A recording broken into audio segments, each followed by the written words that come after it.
Unlock your full potential with Brain and Focus, a powerful supplement designed to boost mental clarity, enhance memory, and sharpen concentration. Made from a blend of scientifically proven ingredients like ginkgo biloba, omega-3, and essential vitamins, Brain and Focus is crafted to fuel your mind. Our process ensures maximum potency and effectiveness, delivering the perfect balance of brain-boosting nutrients. Take just one capsule daily, as prescribed by your healthcare provider, and feel the difference. Whether it's powering through your workday or staying sharp in life's challenges, Brain and Focus keeps you at the top of your game. Stay sharp, stay focused, and stay ahead with Brain and Focus. Brain and Focus, fuel your mind, achieve more.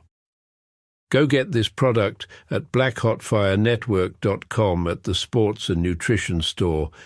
Beetroot, nature's powerhouse, packed with vitamins, antioxidants, and nitrates, it's known to support heart health, boost stamina, and improve blood circulation.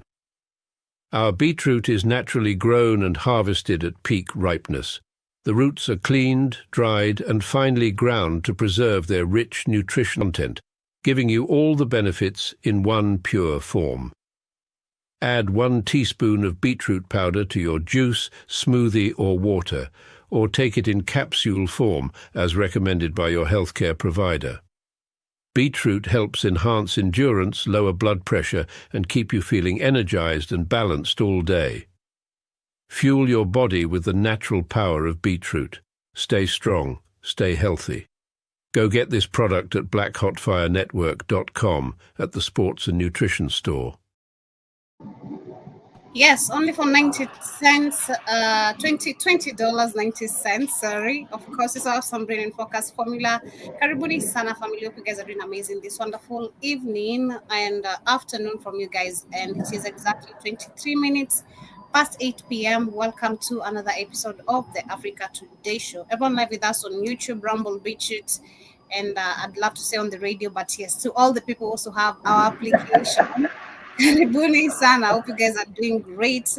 This wonderful Tuesday. Yes, on the radio. It's just the music. I couldn't switch over. I'm not connected to my computer. So if you guys on the radio, you're not hearing, you're just hearing the regular music. So it's okay. But if you watch this, if you watch this on TV, I'm hot, Joby. I'm hot. It's hot. Yeah, because my air conditioner went out. That's why there's noise here. My air conditioner went out, and this damn thing is hot as hell. It's like I told it was 90 degrees in San Angelo, so I'm going back here to San Antonio, just 4 hours away to try to get some service done. I can't. It's hot as hell up in here. Dang. I hope you have lots of bottles of water to keep you. I drank all my water. I got one more bottle, but it's hot as hell. Dang. I got one more. I just stop and get some more water. Dang. Those are the water bottles you got this weekend, right?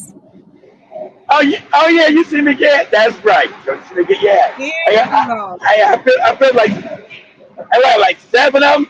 They're all gone. I'm down to half or one left, yo. That's it. That was just Sunday, so it's day number Tuesday. 2 days. I didn't drink all that water. Up. It's okay, understandable. But anyway, Karibuni sana family. Today we shall be talking about white people always acting or always playing the victim. That is our topic. Always playing the victim when they're the ones always committing all the crimes on the planet. The crimes on the planet have mostly been perpetrated by one race of people. Now they try to play the victim. Yeah, but before we get into all that, of course, we'll be relating to other videos. I have a video here of some white women claiming that these cornrows braids, were inherited from them. It comes from another lie. That's about the Nordic. It's the craziness. I told you again. It's some kind of Nordic shit. No, they're crazy. This before you even down the planet. This way back to Kemet, which is black, not you. Sudan, Kenya. It's Africa. Hmm. African had nothing to do with any Nordic. Cornrows had nothing to do with any Nordic white people. We go into Along with that, we also have, of course, the Chinese. I think I spoke about this some time back, but I never got to share the video. But the topic is trending, and we have now the Chinese barbers, and the majority of the Chinese literally claiming they also invented or they're inventors of the Afro hairstyle. It's crazy because now, because you got to understand, guys, the mindset where this comes from. See, these people didn't exist. All the culture was African people. You have a group of people just show up in history and then start claiming black culture globally. Start saying it was them, like the first Arabs are black. Now you got white people saying they're Arabs and all this other. So you got Chinese people now claiming they created the Afro. Is that what you're saying, Joey? yes, I spoke about. I really highlighted this some time back. I think last year, and I was like, man, because I saw the videos on TikTok. They're now making this Afro type of. They wanna look like they have the African hair now, and now I know. they You know, now they China. claim. I seen the Japanese do it. I ain't seen the Chinese. Are you sure you're talking about the Chinese or the Japanese, Joey? The Because you can't tell Chinese. the difference. Okay. The Chinese, they're now, after all that, of course, and monetizing all this, of course, which is business, they're now claiming they're the original people who came up with the Afro hairstyle. So it's all crazy. We'll be getting into that, of course, as we get into the topic. But I want to start with this video here of which is educating us of a black man who tried to vie for presidential seat.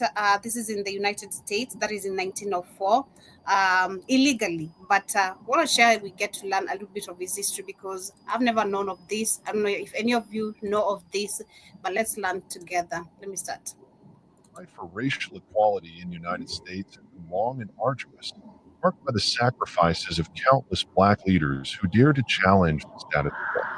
While many today recognize figures such as Barack Obama as trailblazers in black political leadership, few know the name of the man who made history long before it was even legally permissible for a black person to do so.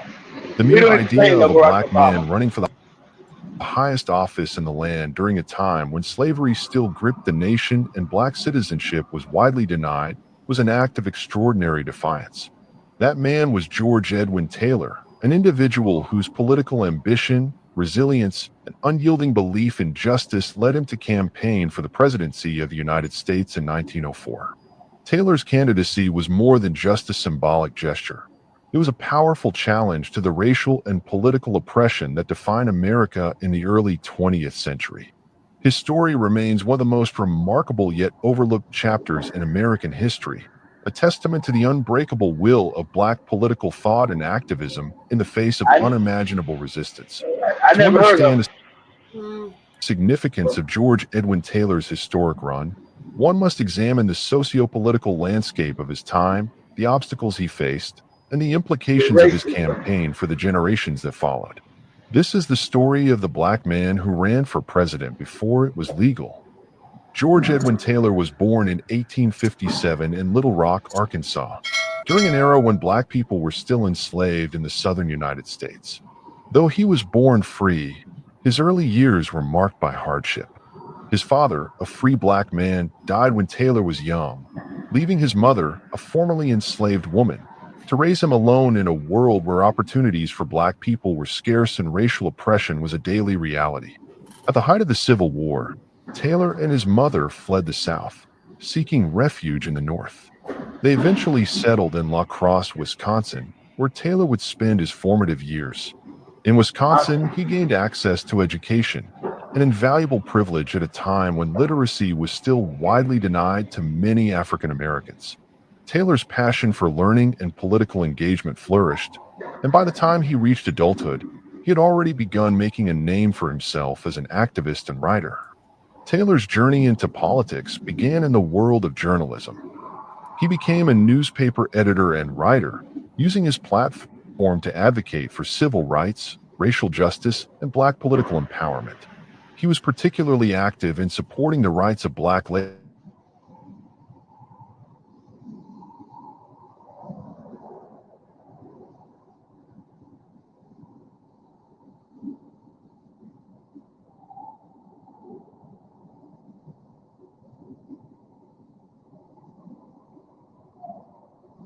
Did I freeze or did Joby freeze?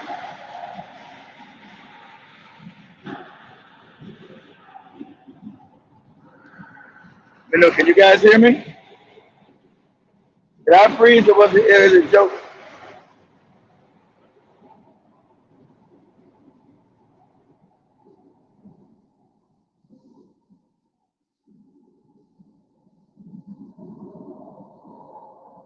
Maybe Joby.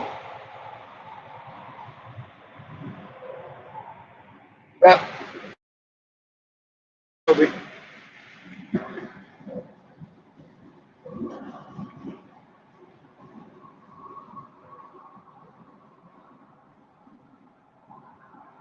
You guys are going to hear a lot of noise through my earphones because of that. Because the window being down, and I don't got no air conditioning, so it's hot as shit. So let's see if Joby pops back in here where she's done for the night. Because I can't share nothing I want to share.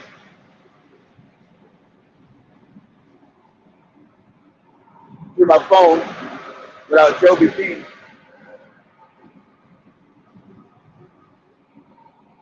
I can't even read you guys' comments on my phone as I'm driving because it's too damn small. Joby pops back in.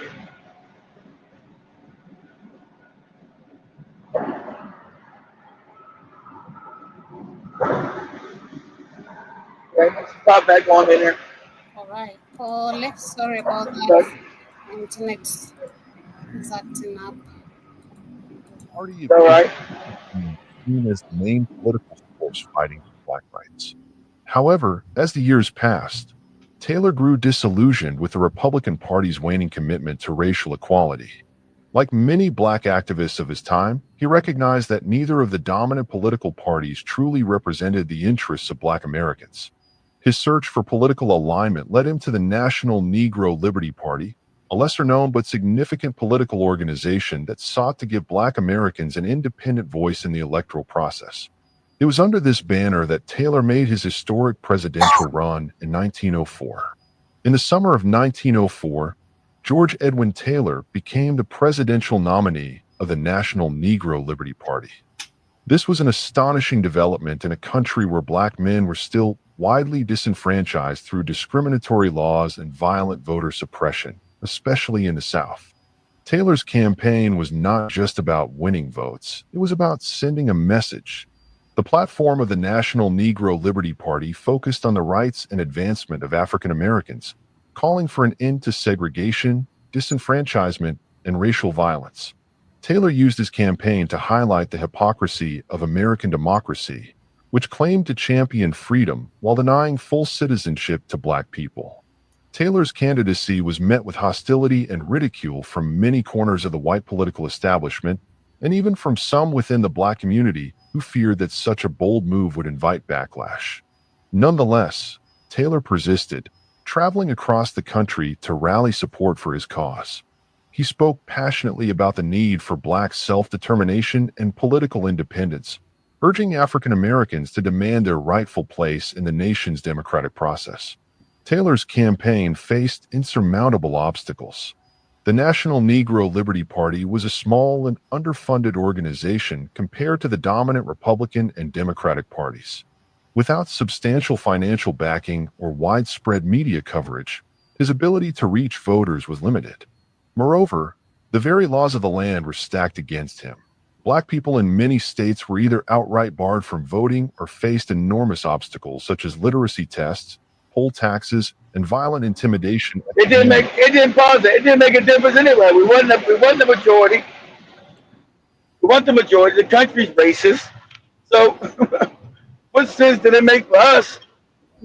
What sense did it make for us to talk about voting in a racist country when most black people were not allowed to vote then?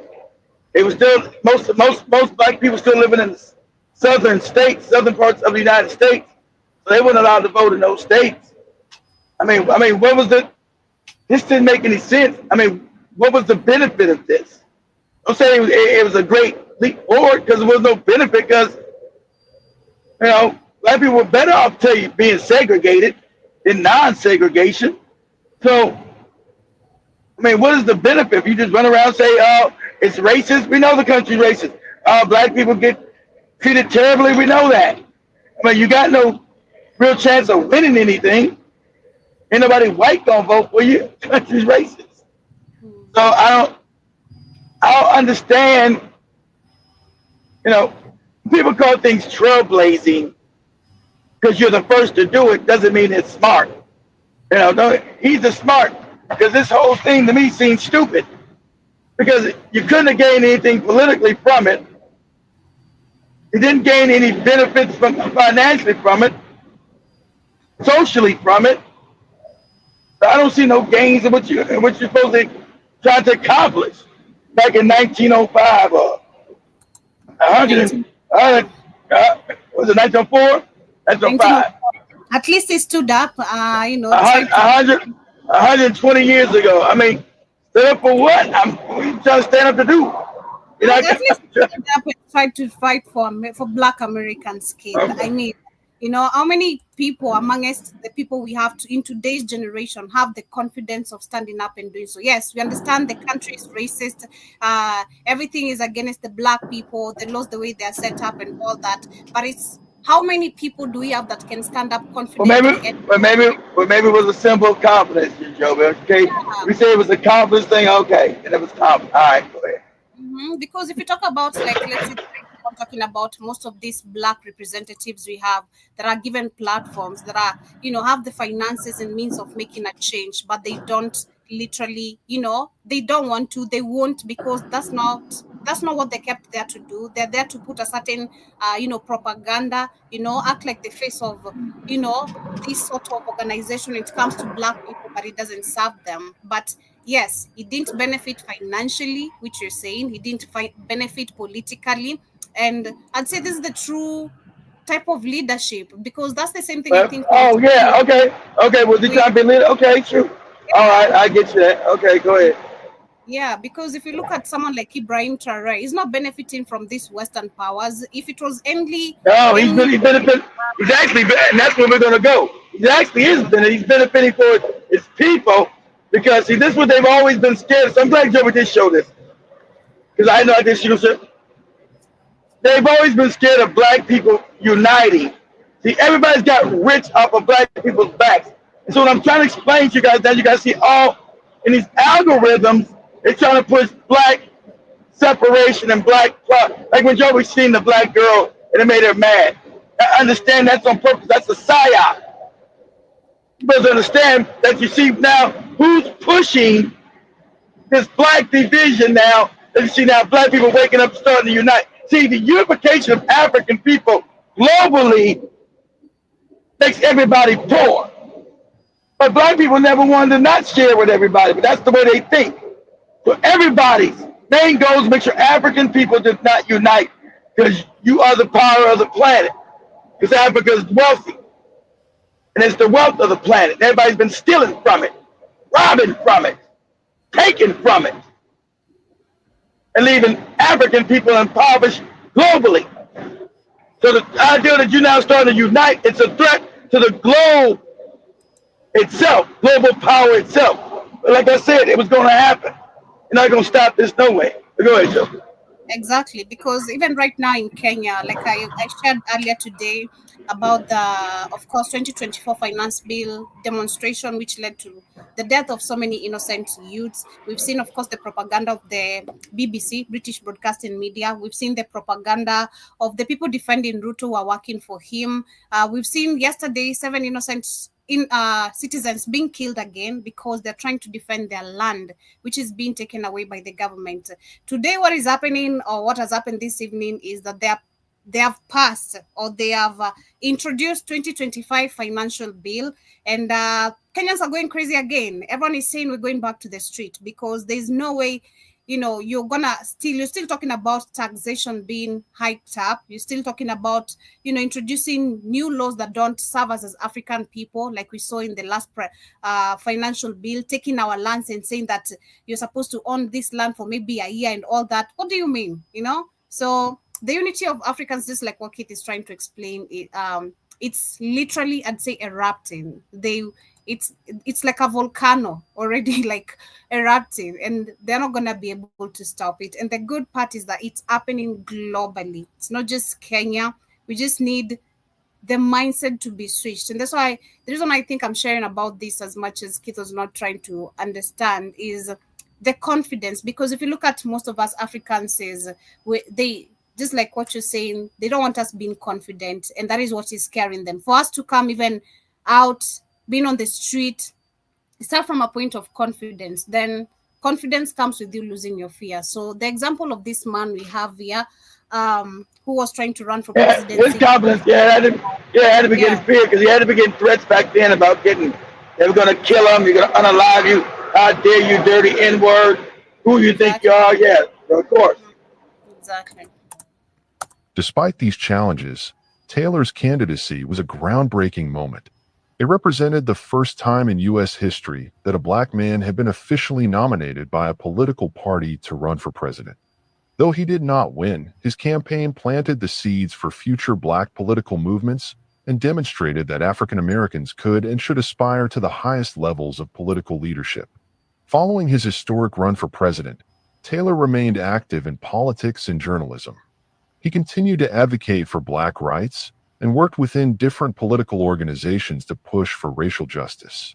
However, like many pioneering black figures, his contributions were largely forgotten by mainstream historical narratives. Of course. It would take more than a century before the United States would see a black president in the form of Barack Obama. They're not going to, of course, promote anything that educates the majority of the black people, which is, of course, black people. They're not going to promote this through them. Exactly. I never heard nothing about this. Mm-hmm. They control the information. So if you have someone who's trying to stand for your own rights, and who's understanding what the majority of the people deserve, and if you give him the chance to raise that voice, it's gonna become a problem. So they don't want that. However, long before Obama's rise, Taylor had already envisioned a future where black leadership at the highest levels of government was not only possible but necessary. Taylor's campaign serves as an enduring symbol of black resistance and political ambition.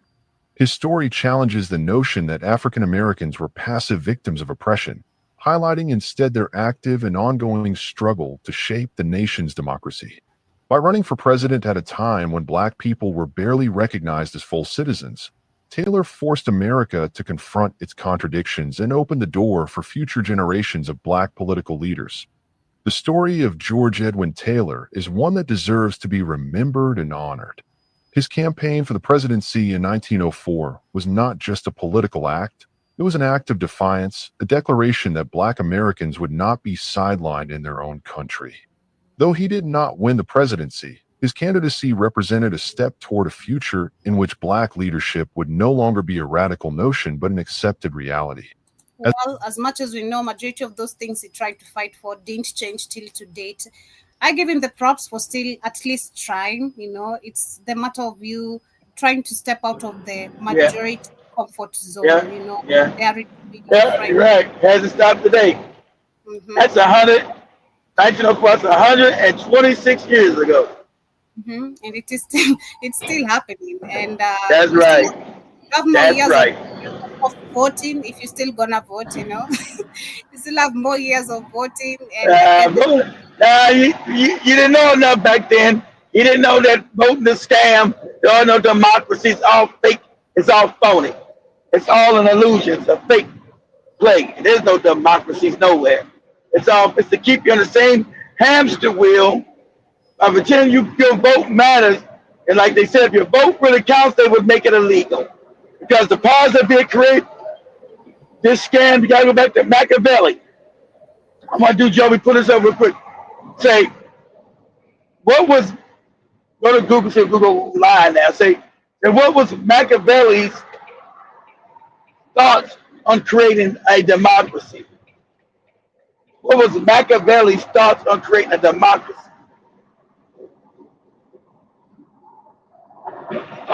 Because remember, it's during the French Revolution where you get this right wing, left wing made up nonsense. It's all fake. This is the Democrats are the left wing, the Republicans are right wing. And every country has a right wing and a left wing. It's all fake. It's all phony. Just a minute. And what was Machiavelli's thoughts? We're not talking about Tupac's album, Machiavelli. Talking about the real Machiavelli. What was Machiavelli's thoughts on democracy? Okay, so I'm gonna read the article, the first article I found, see if it makes sense. It says Right. in 1513, Machiavelli, I can't pronounce his first name, was It's arrested okay. and brought up by the Medici. This was for his alleged role in plot against the autocratic family, which, with papal and Spanish help, had overthrown the Republic of Florence. Though he organized Florence militia in defense of the Republic, Machiavelli seems to have played no role in the plot against the Medici after their Yeah. takeover. The Medici. Soon after it, The Medicis became your popes, guys. You know that the Medici family became your popes. That's where you start getting your fake Jesus from. History is so very important. soon after his release, Machiavelli finished his most famous work, The Prince, originally titled The Principalities. The book wasn't actually published until after his death in 1527. It's from this work that we have adjective Machiavellian and for scheming and unscrupulous Unscrupulous, unscrupulous, yeah, stop. Unscrupulous deeds, man. Immoral, Joby. The world is based on Machiavelli. The Europeans set up all his democracies and all his fake based on the mind of Machiavelli. This debaucherous, unscrupulous, psychopathic bastard. yeah, unscrupulous politicians and the ruthless politics of autocrats. He says Yeah. where no equality exists, a republic cannot be created. But the less well-known Machiavelli may not come as a surprise. He was also an active defender of the Republican democracy. His discourses on the first 10 books of Titus Livius, often shortened to discourse on Livy. I think we got the whole point. Do I need to go on? the No. terms. It, Yeah, okay. now it just goes on. It goes to say that he believed in he believed in a republic, a democracy. Because Republic of Kenya, Republic of America, all these fake terms that would keep control while not actually giving you freedom. It's a scam. It's an illusion of freedom. That's why you say I live in the Republic of Kenya, democracy, and shoot people in the head during a protest. It's a scam. It's all set up as a scam. And that's what Machiavelli promoted. Yeah, you So also we're said, living all under Machiavelli's system. Go ahead, Joe. Say what? he also said, I'm going to read this as we go back. It says, as an institutional mix of popular representation and direct popular participation, as well as political culture driven by an active rather than passive socio-political orientation. He was pessimistic about the power of election on their own, but he also held that auxiliary government institutions that facilitate direct political action and antagonistic political culture are required as well. Yeah, it's a whole lot of article, literally, but yeah, that is what he said. Shout out to him. Shout out to him. But yeah, you don't need someone confident, who's gonna dare to be different. Like, I think for us, we're tired of waiting for the true leader. Kenyans are willing to stand up on their own. I No, love the you gotta fact lead that right yourself. now, I love the fact that right now the talk on the street is people are saying we're not voting for the lesser evil anymore. They're all the same. We Exactly. need, You're all evil. Exactly. yeah, If you're voting for lesser evil, that means you're still voting for evil. exactly. Because that has always been the mindset. Even I remember last Of time, course. even Kendi last time when she was there, she was talking about I voted for Raila because he's lesser evil, but now looking at him, Raila is not a lesser evil person. He's actually way worse because he plays mind games with people and citizens, and we end up losing our lives thinking he's standing literally with us, but he's against us, working for the same people. But as we get to continue, let me read these few comments before we get to continue. in the next video. Shout out to Jason. Shout out to everyone with us in the chat. Jason says, my pops had them old pictures of family in Little Rock and Casa, plantation homes and homes built from logs by failed folks. All right, shout out to your pops. I also see Raskash, Karibu Sana. Nice to see you. Damn, I see Raj Cash in a while. Shit. Go ahead, Joe. He says, Kip, is this good or bad news? Florida will ban fluoride in drinking water statewide on July 1st. It's good news. Fluoride, remember, fluoride causes cancer and fluoride causes mental problems. Fluoride is bad for us, Raj. I hope they do ban it. Remember, fluoride it messed up the way you think. It was to dull the brain. That's why they did it, to dumb you down. That's why they put in the water supply, to dumb your ass down. And on toothpaste, you say? On toothpaste, too. Yeah, it's in toothpaste, exactly. Well, it's in toothpaste. And it's a chemical, Roz. It's from aluminum. It's aluminum runoff. They know it's a chemical. It's dangerous. It caused you to be a dummy. That's why they did. Jason says it was more dark-skinned folks back in the 1800s compared to nowadays mixed folks. We're getting into that, but I also see Emil says Ibrahim Traore needs to also do away with Russia and China. A lot of Africans still believe Russia and China are their best friends. I agree with you. I believe he's clever enough. I think he's smart enough to know, you're working with people who need, of course, to help you advance in your, in weapons and fighting all these jihadists, but you gotta watch your back. China, I don't think even needs China for anything. This guy is doing everything on his own. All the manufacturing industry so far has been able to create, he's doing this by, I think, the information and touring of the world probably that he's done, and bringing all that creativity back to his country. So shout out to him. We don't need, of course, China and Russia, but for now, to stabilize ourselves, I think those are our friends for now. Not really our friends, but for now, okay?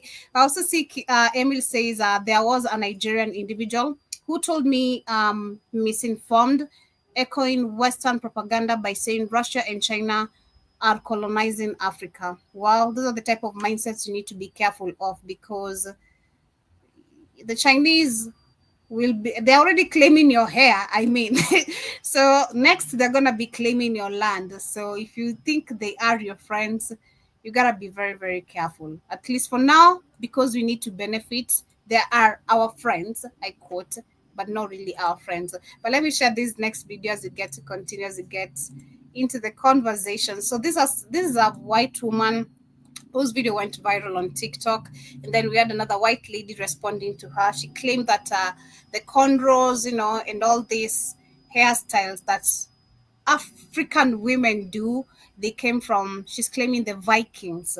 But I love the fact that one of their own always comes and checks them for trying to claim culture that is not theirs. But let me share this Do you remember that attention-seeking woman posting on her social media, taunting Black women, talking about how the box braids that she is wearing belongs to the Vikings? They used to wear it, hence it doesn't belong to Black people, and it has I told you gonna be the Vikings. Crazy. Guess what? The Vikings have responded.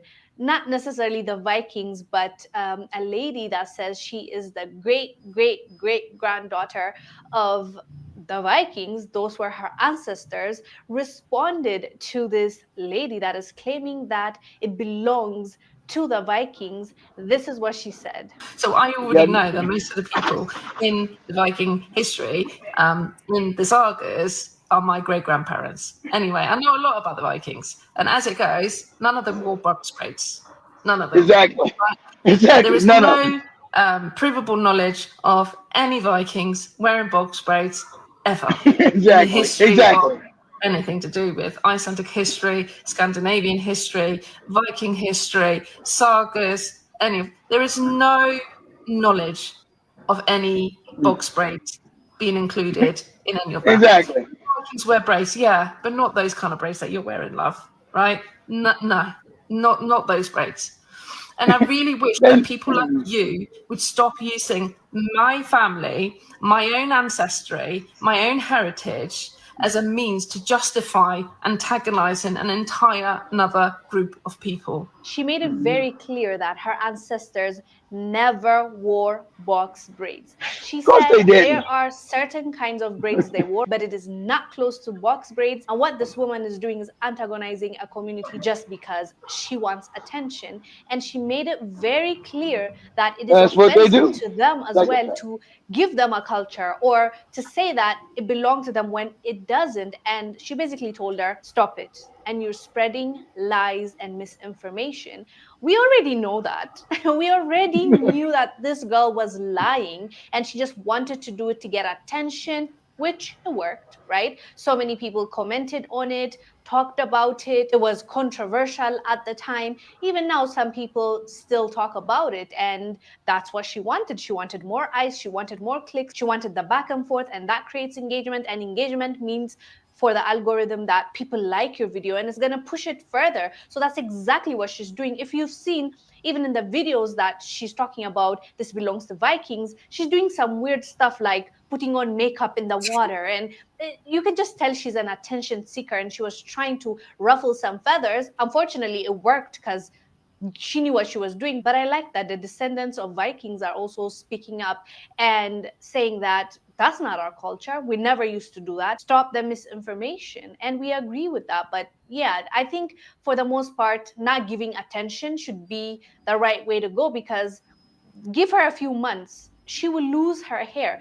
Their hair is not meant for braids, hence why, it doesn't even stay on. So if she wants to lose most of her hair, I guess so be it. Mm-hmm. So of course, most of these people, I've seen a white lady on TikTok. I was laughing. I saw a TikTok, a white lady on TikTok. She got braids on, and then she was crying. I can't remember the specific complaint she had, but she was like, the braids are coming off. Why no one told her she's not supposed to be having braids on? And then we had African people responding back to her, this is not your original hairstyle. Your hair cannot, you're trying to do everything that Black people do, thinking that it's gonna be the same. It won't work. So it is crazy how white people literally will always go back, try stealing our history in every different way, claiming our culture in every different way. But you try do it. Actually, what culture do they have actually for us to steal? Let's start from there. Not taking showers, It's like I also saw another. I saw another.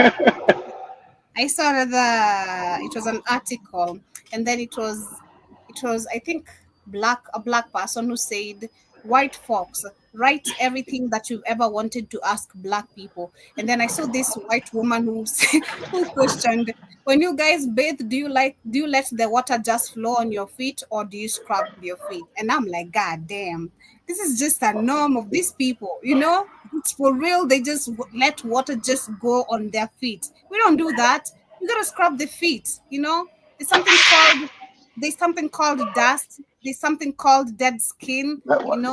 You gotta wash your feet. I don't even personally, despite being in the office the whole day, I prefer when I go back. Especially if you're walking, it's good to wipe your feet. Even if did you get it? Wipe your feet off the dust. Wash it off. Because it's so crazy. But let me share this. But I think it was a Chinese or Korean salon where they are giving their male customers an afro, an entire makeover. They are cutting their hair into those fades. You know how the Black Americans do the fades, and then they'll have that curly afro bush going on. Yeah, most salons in China or Korea, they do that as well. They practice that as well. And I'm like, isn't this cultural appropriation? Isn't this cultural appropriation? We are busy saying that, Black Americans don't have culture, Black Americans don't have style, but everybody's doing what Black Americans are doing. And when Black Americans say something about it, they are wrong, they are crucified. When will Black Americans be given the gratitude, be given their flowers for creating such timeless and iconic styles that are used throughout the world. I mean, even the Chinese are joining in the culture. Check out this disturbing video. I don't know if I'm making a They always want to steal our culture. maybe Black Americans might find it flattering. No, we don't find flattering because we always want to steal it. Say it's theirs. I'm freaked out because knowing the Chinese, they will capitalize on this, make money out of this, produce hair or hair wigs that resemble that of a haircut that has a fade and that little afro bush going on. They will replicate this and make money out of it, best believe. And they won't give us credit. We know how they operate. Check out this video and let us come back and discuss. Sorry, this ain't knowing, this is Peach. Gotta keep it carbon in my reach. Picking calamari on my teeth, babe. This is Peach. Gotta keep it carbon in my reach. Picking calamari on my teeth, babe. Why you putting forges on the G? I keep spilling coffee on my jeans. I don't like you talking, I'm gonna speak, babe. You know I needed you, why would you leave me? Keeping it real every day, it ain't easy. Cardigan swells, it come out next season. Deja Ray, would you just stay with me, please? I'm a blessed little woman like she sneezes. And scored a triple-double for my niece. Said I just bought a rover for no reason. I'm on house arrest, I can't even leave. Docked up in the pen, but I ain't pee. The water dripping off me, Aquafina. Love my Uncle E, Uncle Bean. It love my Auntie Chris, Auntie Nene. It's blowing all this money cause it's free. Scamming in Miami by the beach. Telling on your homies that ain't see. Boy, I heard you ready for a cheesecake. They don't look good for whoever is telling, whoever is advising them with this. They don't look good. They don't look good. They don't look good for shit. Gotta keep a carbon in my reach. Picking calamari on my teeth. How do you feel about that? I feel bad. Like, honestly speaking, how do you I feel like someone is stealing my culture, someone is stealing my heritage and claiming, and they're flexing on it, and they don't even look good. That's the crazy part. They don't even look good. It's offensive. I believe we should be taking this. I don't know. Should we be offended? We should be offended. Yes. We should be offended, Yes, Joby. Yes. And no, Chinese and Koreans, I'm hearing from a lot of my friends that teach in Korea and China, they are racist people, but yet they acknowledge our culture and appropriate our cultures and style, and evolutions of our style and culture, and they monetize off that and claim it to be their own, because I know they're claiming it, because now people are saying, look what the Chinese have come up with, so innovative. Exactly. They're still there claiming it. Exactly. That's why you don't. That's why you don't allow it, Joby. That's why you don't allow it. Black Americans going to receive the powers for their culture. They never do. They just steal it. Not long ago, I was speaking about, that woman that says braids originated from the Vikings. And I'm like, okay, since it originated from the Vikings, why don't you wear it the same way the Vikings are wearing it? Because best believe I'm still doing goddess braids that Harriet Tubman and her disciples were worn during the slavery days, during the slavery era. I still wear the goddess braids the way they do it. There's a tribe in Zambia that have, I forgot what the name of these hairstyles are. These hairstyles where, the braids is doing different twists and turns and styles, and, it has embroidery going on for it, is shaped. And the reason why they did that certain way, because during slavery, they knew only Africans understood those braids, so those were maps, Joby, putting into the woman's hair. So you could read your way from the north all the way to the north. How the hell to get out of there?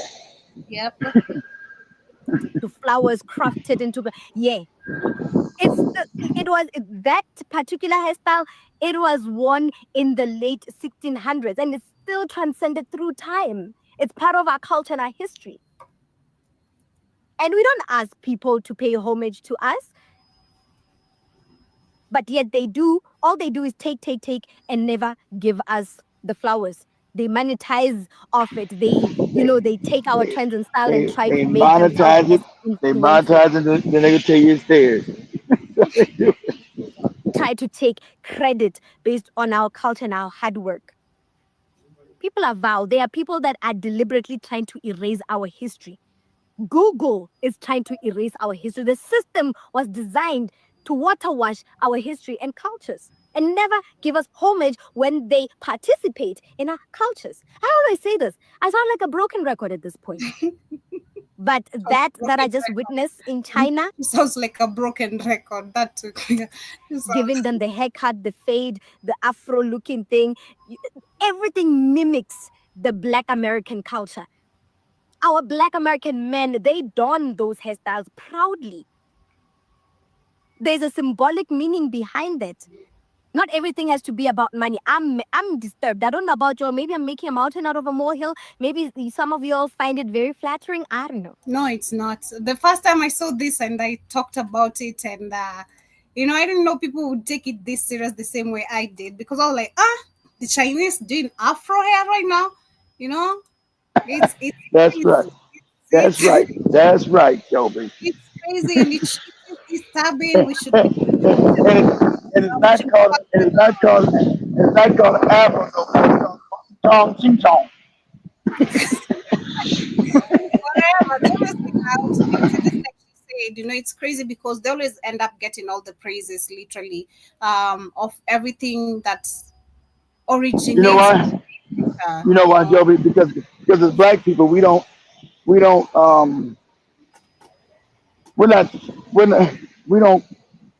try to keep everybody away from what we do like they do.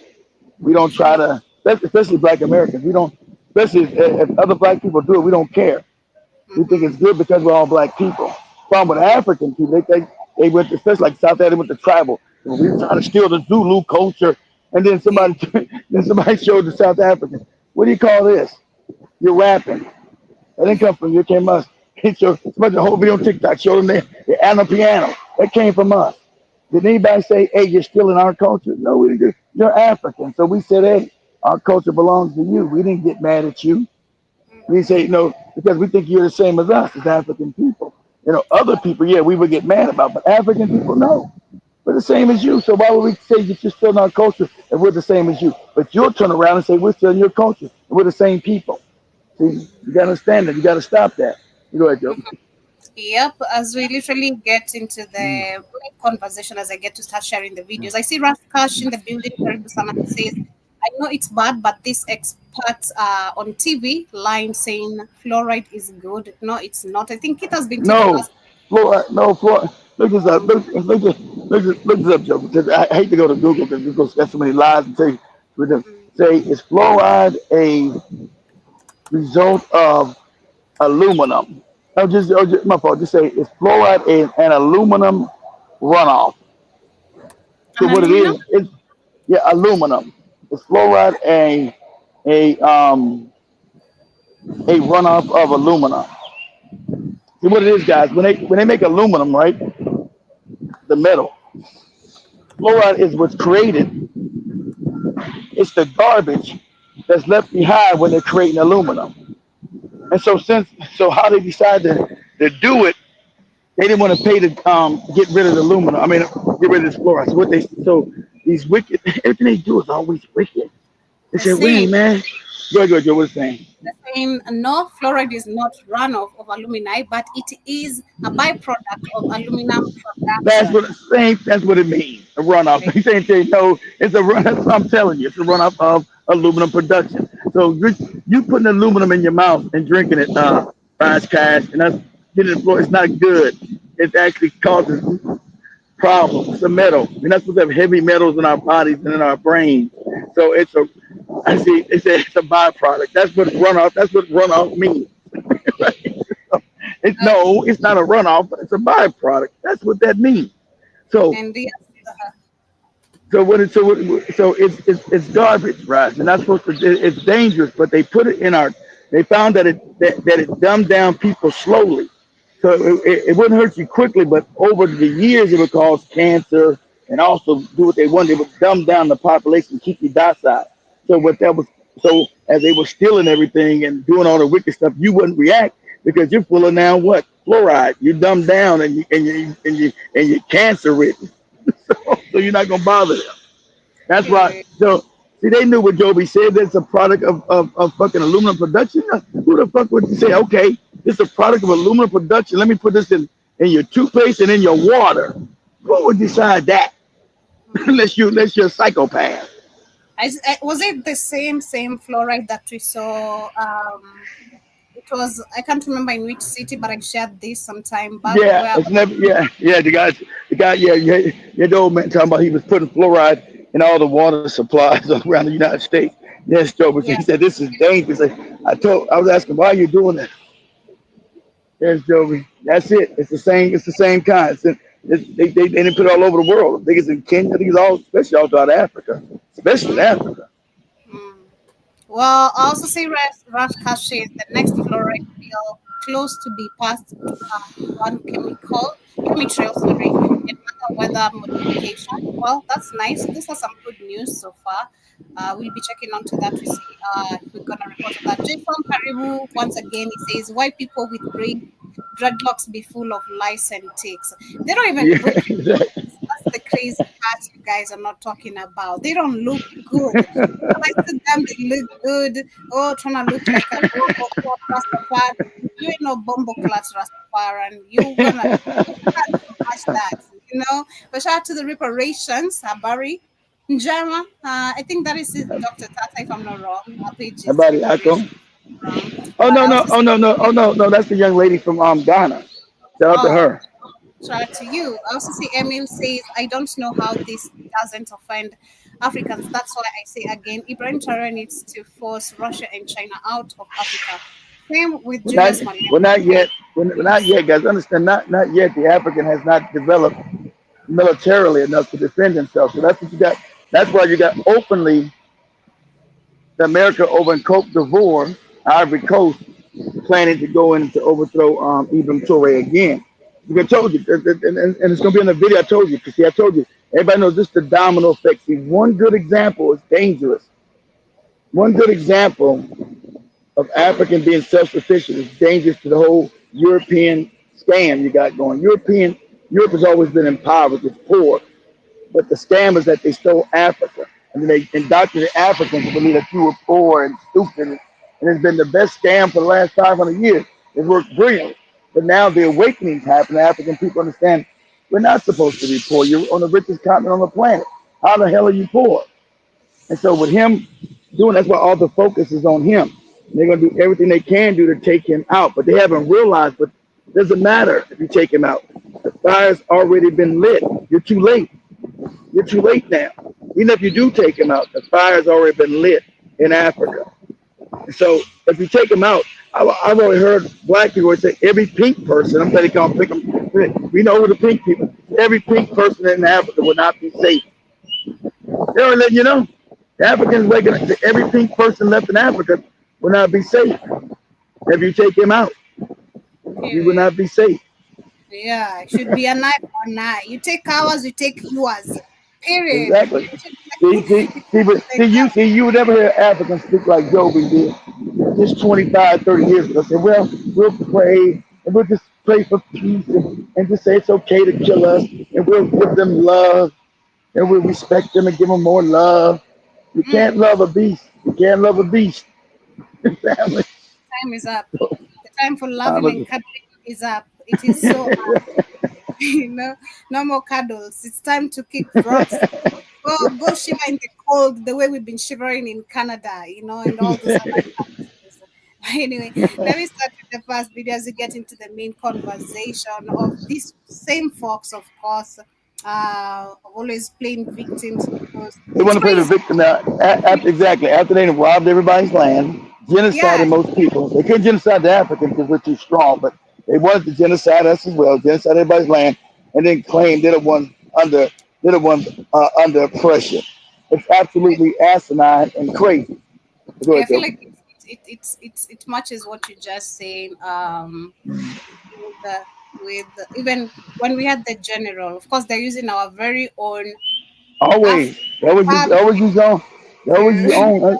Understand? He's been groomed. He's been groomed since college to be a coon bootlicker and to work for the empire. And just like you got the president of Cote d'Ivoire, and everybody's starting to tell, I'm fine. I don't care if people get mad. I told you. Why are you how are you the president of an African nation married to a white woman? You don't see no European nation president married to nobody black. No Asian nation president married to nobody black. It's only the bootlick, handkerchief head, buck dancing, no good African bastards married to these white women, calling yourself she's the head, she's the first lady of an African nation.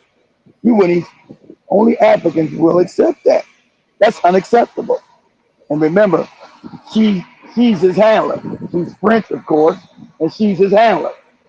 And so he's already been implicated in the assassination attempt, the last one, with Ibn Touré and the American government and the French government. So I'm glad this white guy's gonna tell the truth, but he's gonna go back to war. He thinks the Africans, and when they take their power, they're gonna go to war with Europe. That's what they always think, go to war to right each other. We're gonna have it's gonna be brutal African subjugation. African people are not like that. If you leave them alone, give them back the resources, they're not coming to war with you. They're not coming to wage war with you. They love everybody. They're not coming to hurt nobody. Well, that's his mindset. I feel like, of course, they're using him to play the victim. Playing, we're not benefiting because we're not benefiting from the Alliance Sahel state anymore. We could manage these resources better. You guys are giving, props to the wrong person type shit. I don't know, but it's just crazy. Let me start with this first video here. Start to this one. Africa is targeting Captain Ibrahim Traore. I would like you, my fellow Africans, to ask yourself some questions. Why would they target Captain Ibrahim Traore? Because it's not the one who started the revolution. The revolution was started by General Assimi Goïta in Mali. And Captain Ibrahim Traore became the spokesperson of AES. And when Captain Ibrahim Traore became the spokesperson of AES, he is understood well by the rest of the black people throughout the continent. General Assimi Goïta does not talk. He's a man of few words. They will not tell you that the very same thing that is happening in Burkina Faso is also happening in Mali, Niger, and Chad. The leader we have in Chad, General Mahat Deby, is also doing the same thing that is happening in Burkina Faso. But to silence the rest of the Africans, they must target Captain Ibrahim Traore. I want to confess personally, nothing will happen to Captain Ibrahim Traore. The enemies of Africa, they really knows that if something happens to Captain Ibrahim Traore, this generation is awakened. Personally, I will go with the 5,000 pink faces. Pink faces. Where I see them, wherever they are, and their puppets, where they exist, I will not spare them. We will not stay with the Western embassies anymore in Africa. Oh, we will not stay with the Western language. I'm speaking English right now. It will be unofficialized in Zimbabwe. We have got puppets there in our offices. We know them. The head puppet that we have in Zimbabwe, his name is Emmerson Mnangagwa. That's the head puppet who compensated the white colonial farmers, who accommodated the so-called Afrikaners, the enemy of Africa. Yeah, so that's the first video. Okay. Second one. Hopefully this is the European guy telling the truth, but he's scared. But at the end, he goes off the rail. He knows without Africa. He's telling you he knows that Europe has made their wealth off of Africa. And Europe is a fake, is going to break up because without Africa, Europe is poor. But he's saying, so we know Europe is poor, it's going to break up in all these factions. We must remilitarize ourselves because the Africans are going to come and be brutal with us. Africans are not brutal people. You are brutal people. Africans are not. We're not gonna try to come and conquer you. Go ahead, Joby. Okay. This is the fight of our lifetimes. Yeah, there you go. We have to get oh over no, the not him. hump There you go. to free Yeah, go ahead. ourselves. And these people will do whatever it takes to keep that from happening. The word Cool. is they already have a president on standby, ready to take over. New puppet. They already picked out a puppet, ready to take Mhm. over. There's a lot going on, especially tomorrow. They're going to try to blend in. The lights may go out. Mm-hmm. Chaos may erupt Of to distract you. They may dress up as military. It is now or never. They're going to do whatever it takes to keep us from liberating ourselves. Now it's not the time. It is not the time. Please be alert. Stay alert. You know the saying. Exactly. Stay alert. I love this. I really love this. But we share this. The third Yeah, one. I think it's the third one.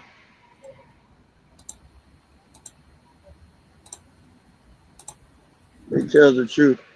You know, Africa, Europe would have been poor. Duh.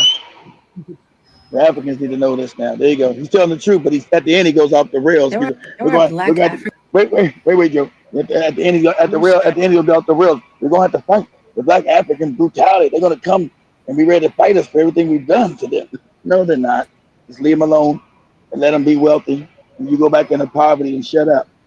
Stands to lose the most if Russia were to defeat Ukraine and seize its resources? Short answer, it's France. The long answer is that the French still control a hidden colonial empire in West Africa. Countries such as Senegal, Niger, Benin, and several British others too. are using The the British so-called too. CFA franc currency, introduced under colonial French rule and now pegged to the euro. This financial pegging provides an important source of wealth to the European Union.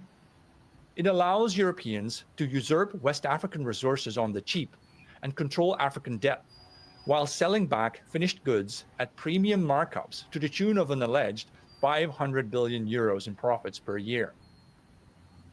Without this financial infusion, France would have long been a bankrupt backwater populated by a decimated Pause it. They tell you France would have long ago been bankrupt in a backwater. But France is the engine that runs the European Union. You're not told that. If France goes down, all of Europe goes down. So he's going to tell you that's the truth. Because they're all living off the backs of Africa. I mean, it's sad that the Africans don't even know it.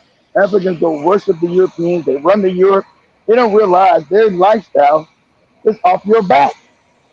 He's just telling you the truth. That's where the European lifestyle comes from, off of African people's back. Literally and figuratively. Go ahead, Joe. Bankruptcy would then collapse the European Union from within. Hence, we know the reason why European bureaucrats dream of a Euro-African Union, fusing Europe with Africa, as expressed, for example, in the joint African-EU strategy document of 2007.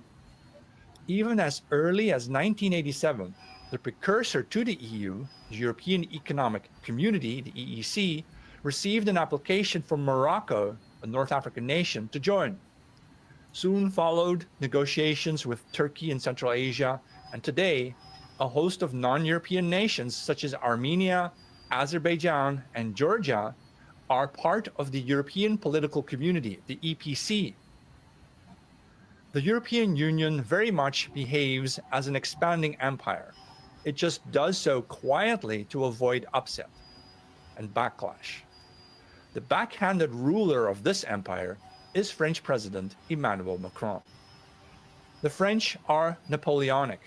Have you not wondered why the French president insisted on being included in the Vatican talks between President Trump and Ukrainian leader Zelensky? Zelensky is Macron's puppet, for this is France's war against Russia. It should be no secret either that Russia and its Wagner troops are helping African nations break free from European colonial control, one by one. Burkina Faso, for example, with its leader Ibrahim Traoré, is leading the breakaway pack, pouring big investments into national industry, cotton plantations, clothing factories, gold refineries, and its own bank, thus cutting European influence off a direct threat to Europe's survival. Traoré has even banned French. Pause it, as Joby. the Pause it. official Pause it. Pause it. administrative Pause it. language. Pause it. Pause it, Joby. For me. So he's telling. That's why I told you about it's a direct threat. He's a direct threat to European existence. See, I try to teach you guys. Without Africa, there is no Europe. Europe has always been poor. So this is a direct. See, Ibrahim being one good example is a problem. If he's a good example and allowed to stand, it's going to be a domino effect in Africa. And if the domino effect happens, Europe goes back into poverty. The dirty secret. Europe has been living off the back of Africa since they stole it. Okay? The Africans need to be educated about that. You're not poor. Other people that you worship with the goofy fake religions and the fake superior came and stole your wealth. And they've been living off your wealth the last 500 years. Go ahead, Jordan. Replacing it with native languages. The new uniforms of its judiciary make the country's judges look royally African instead of ridiculously British. Exactly. Give it them goofy wigs. Give it them goofy wigs. Much higher than that. The war is about preventing Russia from accessing the necessary resources to help further develop a pro-Russian Africa. It's why Eurasianist ideologue Alexander Dugin wrote on X that he favors Black Cardinal Sarah to become Europe's new pope. They want a black pope. European geopolitics has become a game of chess during which, all of a sudden, the black pieces have the better strategy. Though the hand playing the pieces is a Russian it's just that the black is rising up. That's all. The blacks have always been on top on this planet. And it's going back to the natural state. They're back on top. And nothing's going to stop that. Go ahead, Joby. We Europeans, in the worst case scenario, must prepare for the death of the French nation, and with it, for the collapse of the European Union. So pause it again. Upside, See, though, they know with that, the collapse of all of Europe, okay? So he thinks that, when there was collapse of Africa is going to come in and try to kill them. The African people are not savages, not warmongers. They're not going to try to come kill nobody. We just want our shit back. That's all. Leave us alone. Go do your thing. Africa's not coming to take over Europe. You can have it. We're not coming to take over Europe.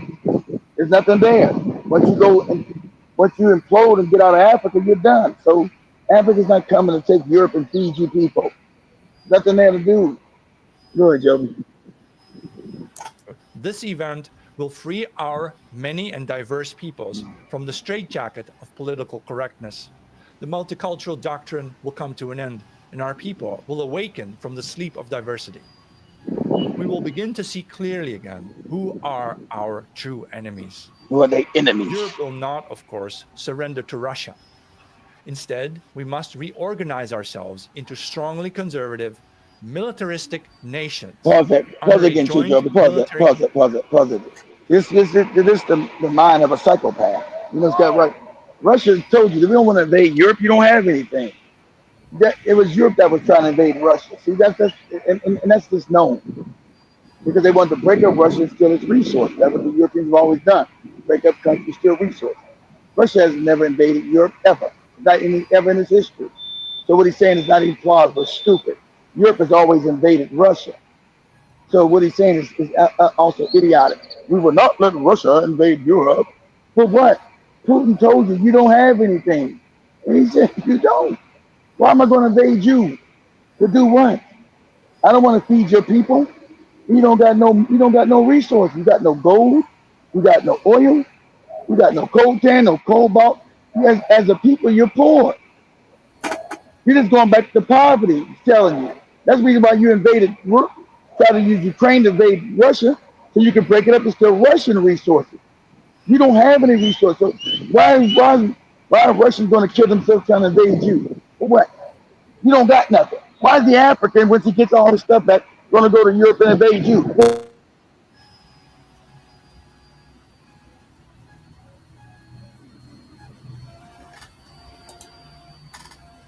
I think we lost Keith.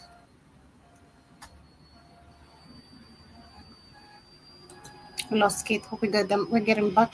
Command in preparation for the invasion of our continent. For indeed, a Russian alliance with Africa implies the invasion of Europe. It spells that even Turkey, now officially a NATO ally, may someday betray us and side with Russia. Europe's final war is going to be that between Christianity and Islam, between white and black, between Europe and the entire surrounding world. We are facing the religious holy war of the end-time prophecies, or as some call it, Rahowa, racial holy war. Don't say we haven't been warned. For over 100 years ago, in 1923, a German man wrote that the animal in man is creeping forward. Africa is darkening up in Europe.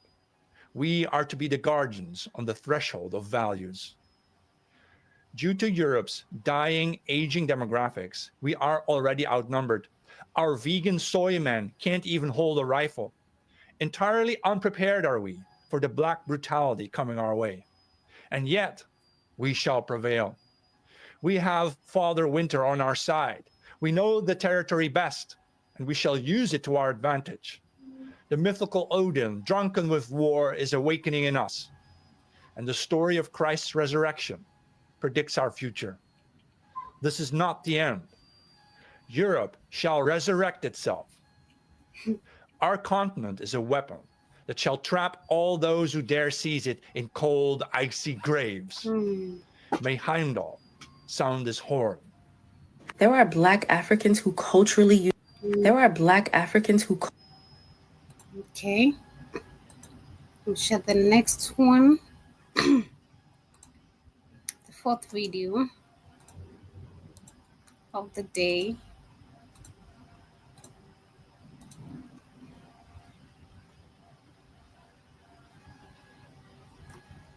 African Americans are better than Africans in any sense of the word.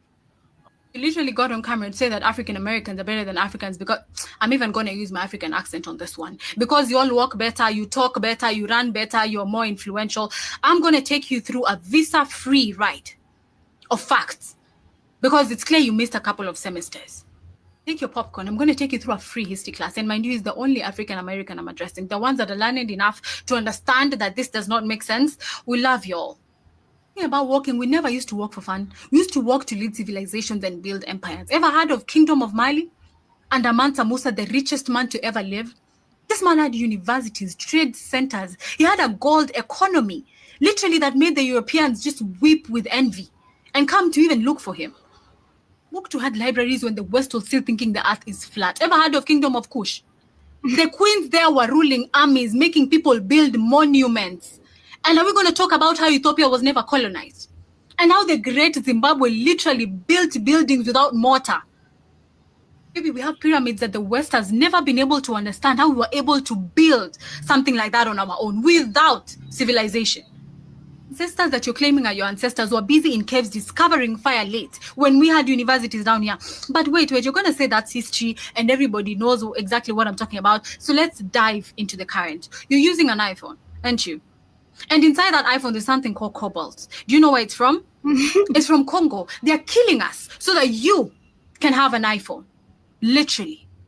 Yes, I'm going to talk about music now before I get into the science and technology. Your streaming platforms are busy pushing Amapiano, Gengeton, Bongo Flavor. I mean, look at the Grammy Awards. We are winning the Grammy Awards as African in our own language that you do not understand. I mean, have you seen your billboards? They look like a Lagos playlist, playing Burna Boy, Wizkid, left, right, center, Diamond Platnumz. You know nothing about Africa, while American artists are busy looking for collaborations with Africans because we are busy going viral. Yes, I said viral. We're not even going to take it back. Now, let's get into the brains, because that's where we're going. You know Elon Musk? South African heritage? The man who's busy building Tesla and changing the world through SpaceX. Okay, you know Barack Obama. You said you know nothing about Africa. You know Barack Obama. The man is actually Kenyan. Luo, you have to come down to his roots and see where he's from. You're also lost. She's also lost. She's also lost. Okay. This is crazy. I don't understand what this fight is all about, but this is crazy. This is the fourth video Keith wanted me to share. This is... Why do people believe in Obama being Luo and all that? You know, this is crazy. Anyway. Okay, brain. Dr. Tulio Oliveira, ever heard of that? Please use Google. The South African virologist who discovered the COVID-19 Omicron variant, real scientists, real impact, real influence. Who else am I going to talk about? Francisca Okeke. No, sorry, my bad. Dr. Francisca Okeke, with all due respect. The physicist who's busy making us see climate differently using space weather. African, in capital letters. And meanwhile, your tech firms, hospitals, fashion houses, film industries have African brains. You know why? Because when they're busy looking for talent, they come down here and poach us, pay us a lot of money to come and help you. Your farms are filled with our engineers and professors and fashion designers. Of course. I can't even finish. Yo, I was just about to forget culture and fashion. Why didn't you all remind me?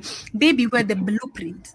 We wear Ankara like it's an armor. We do not do fast fashion. No black paper bags, and I don't know. We don't do that. Our fashion has roots. It has heritage. Okay, as long as I got the back one working, the hairstyles, I can get them in Pensacola. The that y'all do, the African Americans do, and the hair. You know, you take it, rename it, and then you think we don't know what y'all are doing. That is not from us. Oh, we know. We just do not talk about it. We keep quiet. So yes, it's from us.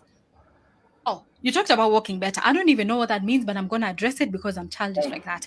Baby, we danced before we walked. Do you know that? From Agbadza to Eskista. Baby, we dance in rhythm.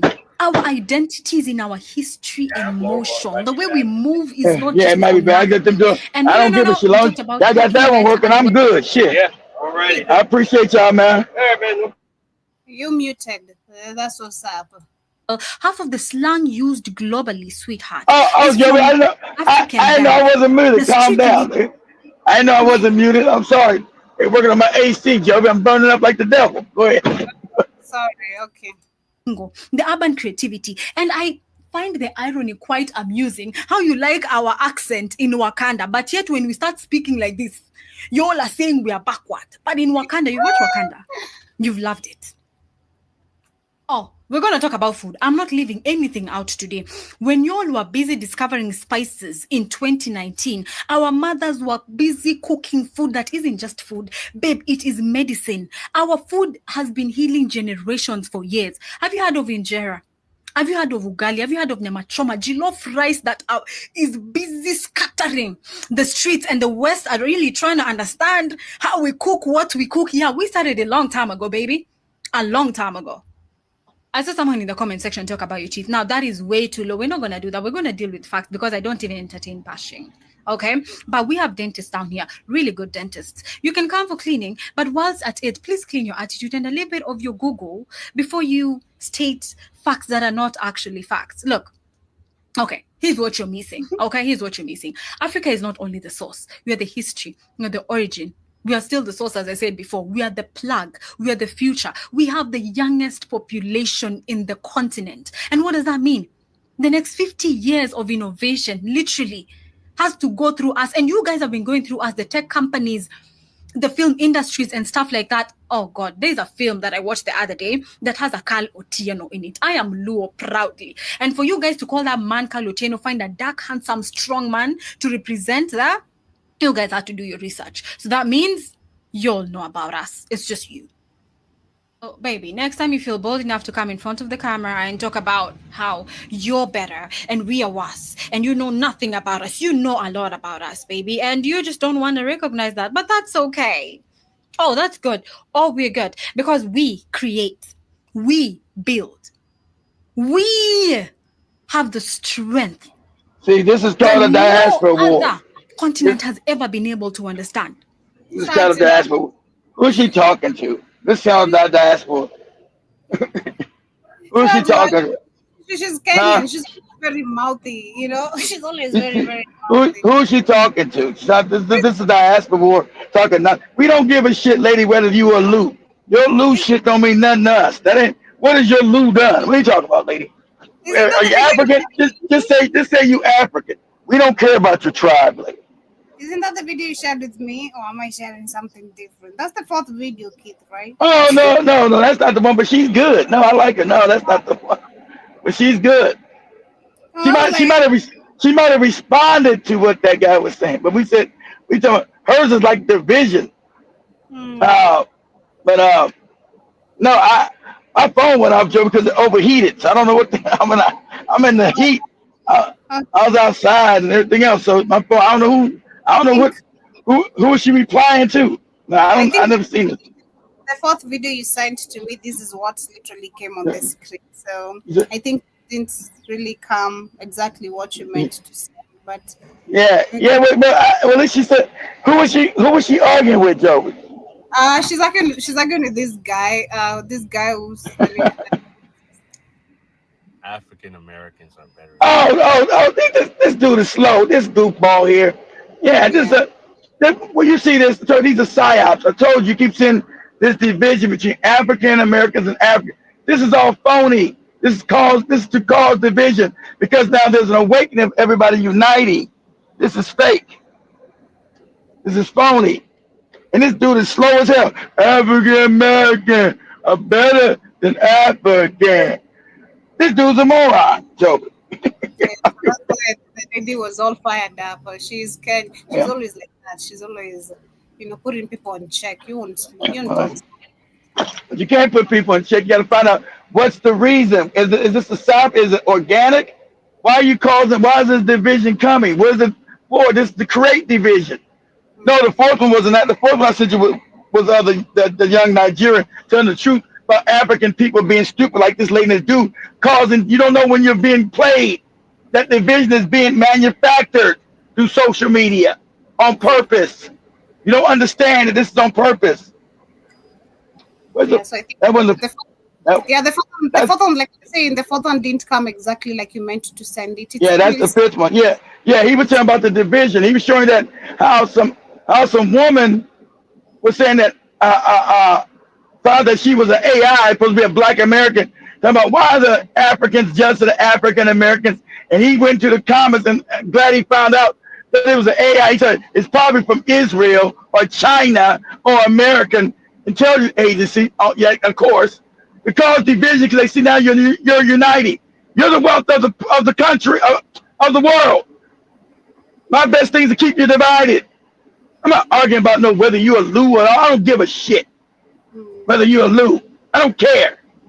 Because I know the thing is to divide us now that you see everybody coming together in African American behind Ibram Toure. Now they're trying to cause this division. No, stop being a sucker and falling for it. Know what you're so shout out to the Nigerian who actually got it right. He said Black people are so stupid. And you go for the same trick they've been doing over and over again, he said. This goddamn fucking fly. I can't get his ass. Shout to Joe Twitter and everyone who's joining the chat right now. Let me share. Perfect example of why the American establishment does not want African Americans to see their liberation as intimately intertwined with the liberation of the African people. Because what are just some benefits that African Americans could receive from a liberated, united Africa? Imagine a liberated, united Africa. Exactly what they're trying to stop.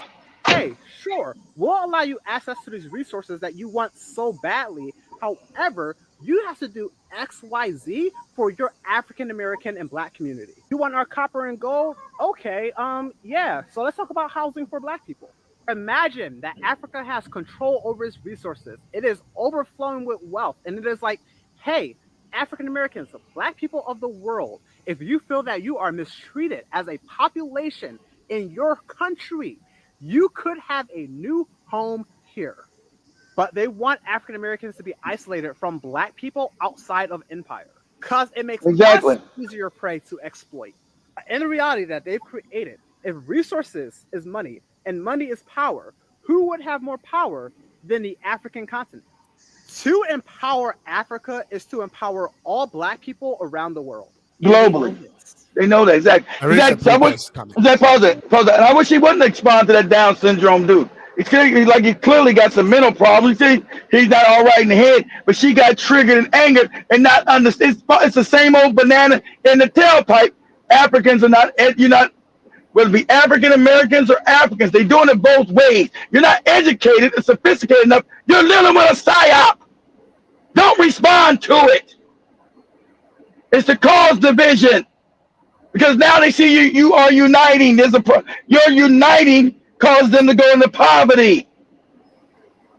That's what they're doing. They show these, why are the African Americans jealous of the Africans? Why are the Africans jealous of the African Americans? It's all bullshit. This is a psyop on purpose. Don't get caught up in it. But they want you to get, and south of the Nigerian, they got it right. The Africans and African have been falling for this forever. You're right. Now, what that lady was falling for that. You know, I got to tell what I do in the middle of this. Shut up. Don't respond to it. Know what you're doing. Know what's happening. Don't respond to ignorance. Let it go. Don't respond to it. That's why I didn't make no video about the South Africans. I said, nope, I'm not going to make a video of it because this causes more division. Shout out to the one South African who the other South Africans are getting mad. They say, you know what? You know these Africans you mad about carry your same DNA, your same genetics, which is a fact. But you want to call yourself a South African with your fake card and your fake borders. That's fake. That's made by white people. You want to cause this fake division with your fake South African name. He's like, when you die and go meet your Jesus, are you South African or are you African? No one's going to ask you for your ID card when you die. So why are you fighting other African people? Exactly. Understand this stuff is done behind the scenes, guys. Because now there's an awakening of African. So they need this division again. Some may be true, but the majority of it's fake. Don't fall for it. Know what you're looking at when people talking trash about each other. He say, hey, that person's a moron. He's the person that's talking trash about the other group is stupid. This is the whole reason why they got Tariq Nasheed out there. Talking this FBA. Why do you think FBA is big and pushing the algorithm? Why do you think that is now? Everybody knows about this FBA nonsense from this moron, from this degenerate high school dropout. Because the people that run the world want it out there. They want that degeneracy out there. What's this, Joby? Oh, that's the one. See, exactly. So this one right here. This be what I said. I ain't know Joby's gonna play this because this was gonna summarize exactly what I said. This psyop right here. To put it out there about Africans and African Americans and cause a division. This is but Joby already played one before I was going to do. This is where I was leading to. So go ahead and play this one, Joby. So listen to African Americans say all kind of stupid stuff because he's dumb. So what's your African language? I speak Swahili. What's that? Is that those are click noises? They trying to cause division. Go ahead, Joby. Yeah, exactly. Hey, what's saying, booty scratcher? I'm a booty scratcher. Whose name is that? Whose name is that? Where you from, nigga? Where you from, nigga? Yes, I'm African. Tell you about them shoes you wearing, nigga. What are those? Excuse me, nigga. What you got on? What you got on? Hey, for though, like, what do y'all speak over there?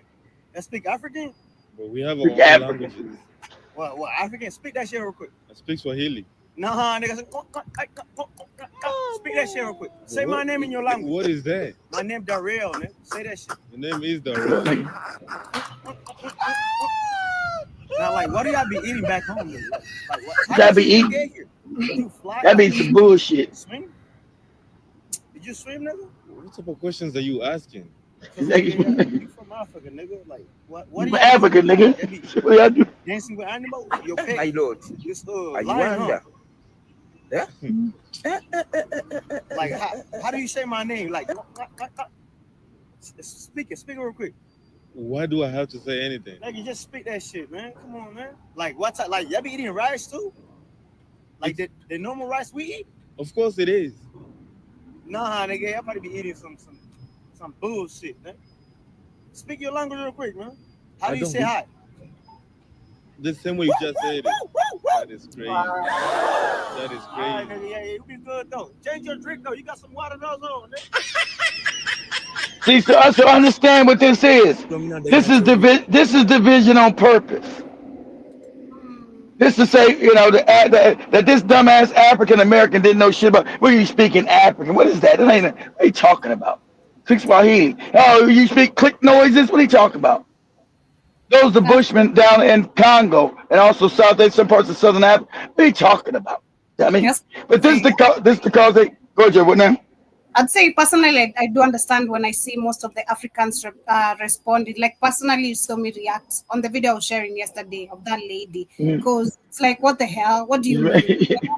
I don't, leave alone the ignorance part is, you have Google, you have you got caught up in it, Joby. You got angry. I did. That's on purpose. That's on purpose, Joby. That means you, Joby. Yeah, no, you calmed up again, Joby. You got played, Joby. That's what it's called. You got played. Okay. No, this is just see, Joby want to say, no, see, Joby don't want to take accountability. Nah, that's what they're doing, Joby. That's what they do it for. I do understand what you're saying. I understand very, very well what you're breaking it down. They're causing the division between us and you guys, because they're seeing the unity that is right now happening through Ibrahim Roy, and I do understand, but it's just, as an African looking at this, you understand, and you still got pissed off. That's good. Yeah, that was what you mean. There you go. Exactly. You get. Yes, so please don't do that. So you guys live on trees. You speak monkey language. What do you mean? What? See, that's how you know. That's how you know that, because it's absurd. It got completely absurd. Speaks a monkey language. Who does live on trees? It gets completely absurd, Joby, because it's to cause disrespect and to cause you to get angry and cause division. It's completely, they're like, the dude walk by. What are you, nigga? What are you, nigga? You from Africa, ain't you, nigga? You dance with animals, nigga? What you eat? Y'all be eating some bullshit. Say my name, nigga. Don't you be doing click noises? See? Over the top crazy. The cause that disrespect is like, what? What are you talking to? It's the cause the anger. That's why when you came on, you was on fire yesterday. I went nuts the first time I saw that. I'm like, nah, I gotta share this on the show. You gotta call out this people, what's this ignorant, the disrespect, thinking Africa is a shithole for real. Because that's the cause division, Joby. Oh my God, and shout, I know you live good, but shout out to the Nigerian. Yeah, you do live good. Shout out to the Nigerian guy who said that they must have took down the video of him. Joby got the wrong video. They must have took it down because he said, "Here we go again. Same thing Africans and African Americans fall for every time. The disrespect they do between both of us, and it's all made up by other people." He said, you can believe somebody in Beijing doing this shit. Somebody in the last one, he said somebody in Israel, definitely somebody in Israel doing this shit, causing the disrespect between African and African Americans because they know what's happening now. They must stop your unity at all costs. Just like that white man just said.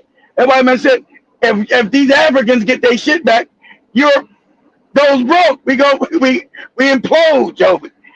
He's telling you the truth. So I'm going to cause division between you Negroes so I don't implode. Time is up. That time is up, Of course, with this propaganda they're pushing right now, of course, I don't know. I hope it doesn't work because, this is making people mad. That is disrespectful on a higher level. Of course it is, but he's telling you where's it coming from, though, Joe? You're supposed to be smart enough to know that this is the game, that they're the ones doing it. It's crazy. But anyway, let me go through the comments. Go ahead, Joby. Go ahead. We read the comments. Go ahead. Much because for me it's really pissed me off, being honest. But anyway, I see we have Aaron James, Karibu Sana. We go from where I left. I see Emily was saying also isn't Russia and Europe a European nation? How and why isn't it considered a Western country? Well, I feel like right now the country is trying to, especially the Alliance Sahel states, like I've said personally, I think they're really sharp and bright enough, especially Ibrahim Traore, to understand who he's dealing with. I feel like he's very well educated, politically, to understand what is really happening in his country and the people he's dealing with, to be moving blindly. I don't know. But I also see Emily says he's groomed. When you listen to him talk and yell, he doesn't even have a typical Black American accent. He sounds white, like the drill sergeant from the movies from the movie Blue Metal Jacket. I also see Aaron James Karibu sana once again. He says a couple of countries in Europe just had power outrage, maybe because they are not able to get the African resources. Which European countries are you talking about? To be specific, you don't mind mentioning Aaron James. I also see John Mosquito Karibu sana once again. Byron Scott. John Mosquito says Obama is from Ghana. How many times do I have to tell you? Wow. You know, it's Kenyans go crazy with this Obama being Luo. Like I said, especially when he came here in 2013, I can't remember. When he came here during Uru's time, at that time, all the pregnant women, trust me, because it was like historically recorded and then we saw it on the news. Most of the women were naming their children Obama, Obama, Obama. You know, it's just crazy. But shout out to the people who still have ongoing that propaganda that we've been really lied to, especially in Kenya. And then I also see John Mosquito says she was arguing with the Vikings from what I had. Big Cheese Karibu sana once again. He says, I wish she wouldn't have responded to that Down syndrome looking as dude. And then Big Cheese says, like Neely said, Neely said, stop being emotional and be logic. I do get it. I think that also applies to me. You know, the thick skin is there, but at the same time, hey, watch your mouth. Like, your propaganda is gonna get you beaten. That's all I'm gonna say for now. Joey said, watch your mouth. Yeah, because you know, this propaganda. Don't come here with that the same thing we've been having with this passport bros. You know, I'm here to. No, you can't say it. No, not that moron. You gotta admit. Now we gonna show us where we leave. I want you to go to what's that passport, bro? What's his name, Joby? What's the guy living in Kenya, guys? Now he went to South Africa. So I don't care what y'all say. Kenya's 10 times better than South Africa. What's his name? He lives in Kenya permanently. What's his name? What's that passport, bro? Guy named Holman. He's from Dallas. He said it's the best place he's ever been, better than Dallas. He said Kenya's the best place I ever lived, from Brazil to Colombia. When I grew up in Dallas. What's his name? What's that guy's name? I know him facially, but I can't remember. I know. What's his name? I just know this, but I don't know. They're friends. They're friends with this guy here. Yeah, but what's that guy's name? No, he's not the one. What's the guy? Keep scrolling. That ain't him. Keep scrolling. No, not him. No. It's the whole. Hold on. I'm gonna look him up. Let me see. It took me a second, Joby. Yeah, they go right there. That's him right there, ain't it? On the left, ain't that him right there? No, that's not him. No, that's not him. Let me hold on. Give me a second. Give me 1 minute. Give me 1 minute. Give me 1 minute. Hold on a second. Yeah, he is. Yeah, that's him. But go to one. Yeah, that's him right there. Go. Yeah, there you go. That's him. Yeah. That go. He just released a video because he just got back from South Africa. He said, and so he said, I don't care what none of y'all say. Kenya's 10 times better than South Africa. 10 times better. It's the third time I went to South Africa. And every time I tell Kenya's better, it's better. Kenya is my home. 10 times better than America. Just go to this page. It's like 2 or 3 days ago.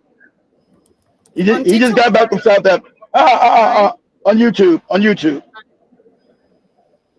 I didn't know he had a TikTok channel. Yeah, why he said Kenya is the best. So he got back, and he was telling you that he also was talking about the culture. I never seen nobody gay in Kenya. Now I'm seeing a bunch of gay people. They giving them money. They destroying the culture. They're trying to make it like the West over here. But he's telling you, ever since I moved to Kenya, he said I was in Brazil. You guys know that. I was in Thailand. I was in Colombia. I was in, I'm from America, from Dallas. But Kenya, I just got back from South America. Sorry, right there. Yeah, I think that's it right there. I think that's the one right there with the red shirt. Yeah, right there. I think that's it right there. There's one. I think I like South Africa now. I'm living in South Africa. I went back to South Africa. In South. Go up the last one for like the last three. The newest one, the newest ones. I think it's right there with the red shirt on right there. Or it might be this. Yeah, it might be that one. Might be that one right there. Yeah. 5 years max. 5 No, that's years the max. that's the coach he's talking about. He said how Kenyans becoming America and the culture because of the movies and the music. Not that one. Yeah, not that one. It's like the one. Like I think it's a couple one before that one. It should say South Africa or something. Not that. That's what he's in right there. I think it's that one right there. I think it's that one. But he's coming back. He's back What to I like South to call Africa. this is dancing monkey syndrome. Monkey syndrome. That's it. Okay, this is literally what you look like is a dancing monkey, and this is usually why in places like the United States, in Western Europe, and South Africa, you see guys walking around like a peacock. You got They your gotta brother. have on the biggest I chain. gotta They gotta give have him it smart. I gotta give him credit. For 25, he's smart because you understand because man, he doesn't understand the reasoning, but he called the right thing the dancing peacock. He doesn't know to attract women. Men have to project. Men have to project themselves. Men project. That's why a star is masculine. The sun is masculine. The earth is feminine. Women draw in. Men radiate. So he's not understanding that, yeah, men got to be a peacock. They got to radiate for women to be attracted. That's why the man's got to have the best car.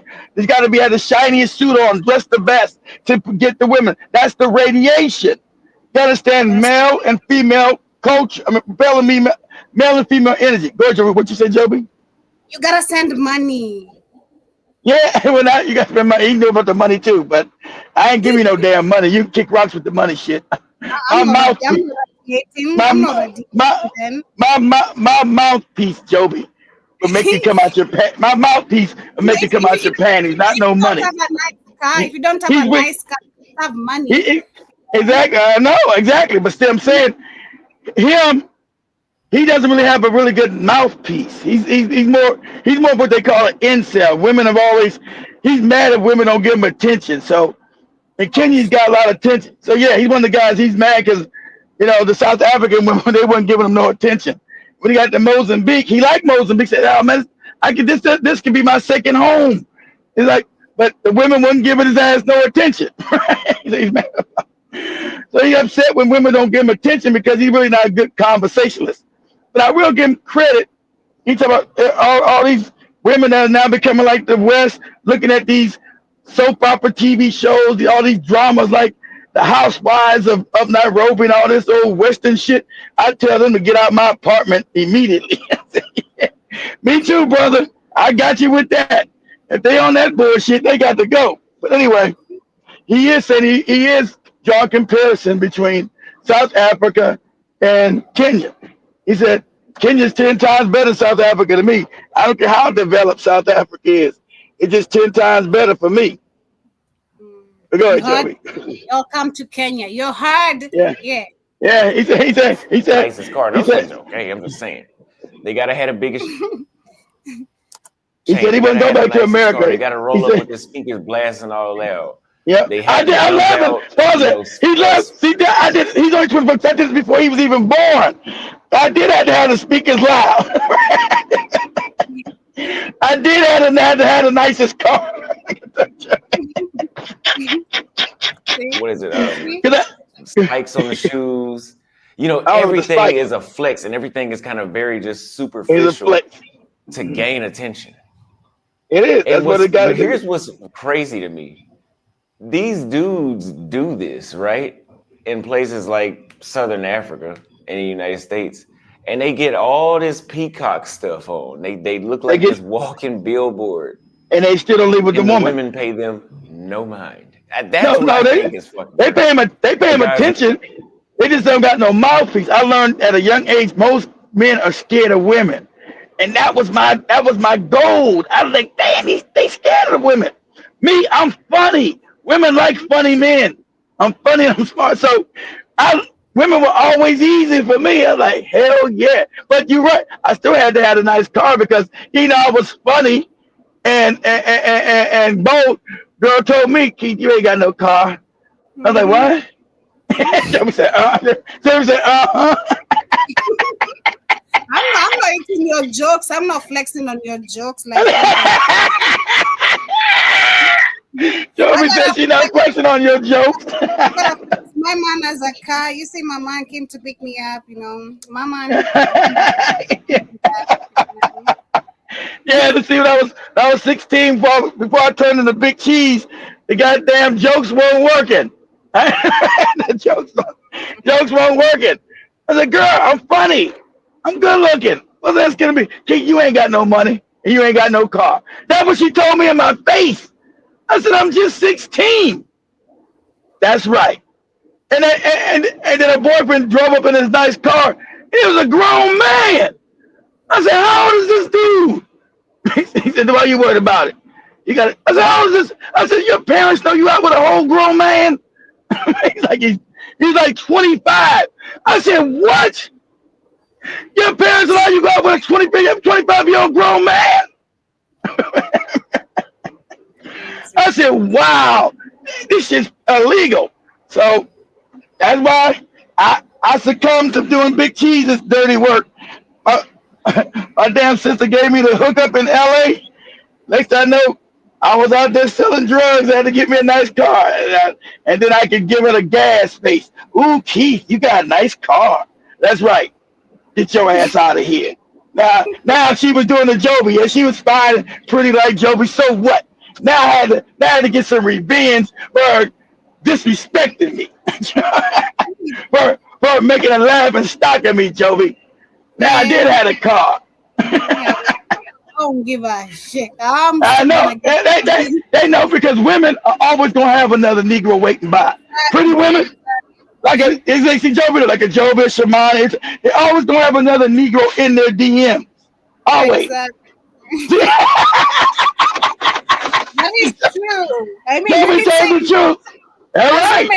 As women, even if you have someone, you never like someone who's disturbing you. You always have these men who are just trying to poke you, men trying to get your attention. I have a man, you know, they don't care about that. They don't care about that. They want some coochie.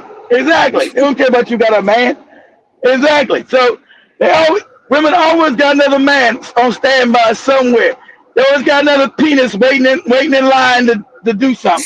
So yeah. So you got to know those things. Don't get up. See, he's the kind of dude that would get upset about that. I don't get upset about that. I know women. Especially if you got attractive women. You think you're the only dude talking to an attractive woman? Are you crazy? You know, shout out to you, Zoe. You should have known that, but you went crazy. Who you talking to, Joby? Who's that? What's happening? What's going on? What? You know, you're supposed to learn that. Yeah, exactly. You're supposed to already know that.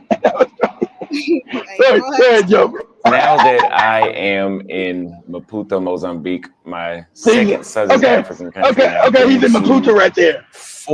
I believe four East African countries in total. And I've been to 27 countries around the world. I'm going to tell you guys that there's two types of dating that you will run into in Africa. And there's literally only these two that you'll notice. You'll notice that there's genuine interest, natural dating. I like her, she likes me. And then you have transactional dating. Can you if you guys are new to the channel, I'm Austin Holloman. I'm a world traveler living in Nairobi, Kenya, and I'm doing another tour around Southern Africa right now to show you guys the difference in between the countries, so you can make the sound decision. So when he came back, so at this time he was still in Mozambique. He went back to Kenya, so I was a couple of videos after that. He came back to Kenya and said, "Man, don't nothing compare to Kenya for me. You can tell me about South Africa, you can tell me about whatever, but don't nothing compare to Kenya." Go ahead, Joe. This is specifically for single men and just other people that may be entertained by this. Now, what do I mean by transactional dating? So, for example, in a place like South Africa, I don't know why you guys like dating there. I don't. He don't like it because nobody giving no attention, right? See, pause it. I'm gonna tell you why he don't like South Africa. Because South Africans are not poor. The ones he goes with, the other areas he's going around, he went to poor areas, but he went to the middle class area. So that's not going. So he's not going to be able to come on with his American accent and think that's a flex. Not for them. They got They got the same thing you got. They got good cars, good homes. So that don't mean so he's not at an advantage. So he's a guy who wants to go to a poor country to get an advantage because he doesn't know how to. He doesn't have a good mouthpiece. He doesn't know how to talk to women. See, and that's why he doesn't like it because there's no advantage. Kenya gets a little bit of advantage, but not for long. Kenya's on the rise financially. So your Negro's going to go, Joby. He has not met me and Shumani. That's why he thinks. He hasn't met Shumani and Joby yet. He's trading all his money. He said he don't. I get no, Joe. He's cheap. He ain't giving you no money. He ain't giving no money. I don't believe it's just South Africa. I'm also doing transactional dating. Trust me. I'm not having. Why am I with you? We know you are, Joey. We know you're doing transactional dating. Calm down. Yeah, I'm doing transactional. Trust me. I'm not sleeping hungry claiming you're my boyfriend. You better act like I saw something. All right, Joey, go. Yeah, you pay for it. Oh, yeah, go ahead. Go ahead, let him. Walking up to a woman and saying hello is not a thing. I went to Johannesburg, Durban, and I was in Cape Town for a few hours, so I didn't really go there. But yeah, walking up to a woman in Johannesburg is not really a thing. Like just saying hello.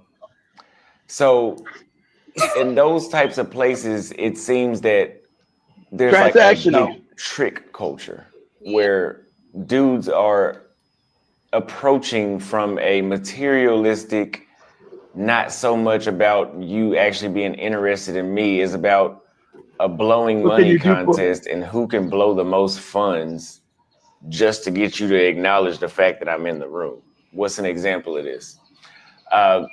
Okay, I see this chick over there. She's attractive. Let me send her a drink, which I've never done that. Let me send her a drink. See, he ain't sending Joby and Shumani no drink. You're taking your whole bottle. Come on, no. Like start off, just transactional. And the reason that I think this is fucking it's not demure. It's not demure here. No. Is because you don't even know if this person. First of all, they probably don't even know you're sitting right there. Number one, but you don't know if they're interested in you, so you're gonna start off like it's leading with money. So, and that's it. Even if she does go for that, you have to maintain that. So what you're doing is you're not finding somebody that finds you genuinely attractive and they don't give a fuck about you, pretty much is what I'm trying to say. So you have to continue to maintain that. It's pretty much, if you guys are from the United States, it's pretty much like dating in the States. And I noticed that in South Africa a lot. See, and when he was mad, he was mad because he could never date women in the States. Because in real life, he's a loser type dude that to reinvent himself on the internet. He's one of these loser type dudes in America. But like, if Shumani does it well, Shumani tell you well, he's a loser in America, but in Africa he's got a little money because of YouTube. But in America, he don't got no real money. He's a loser.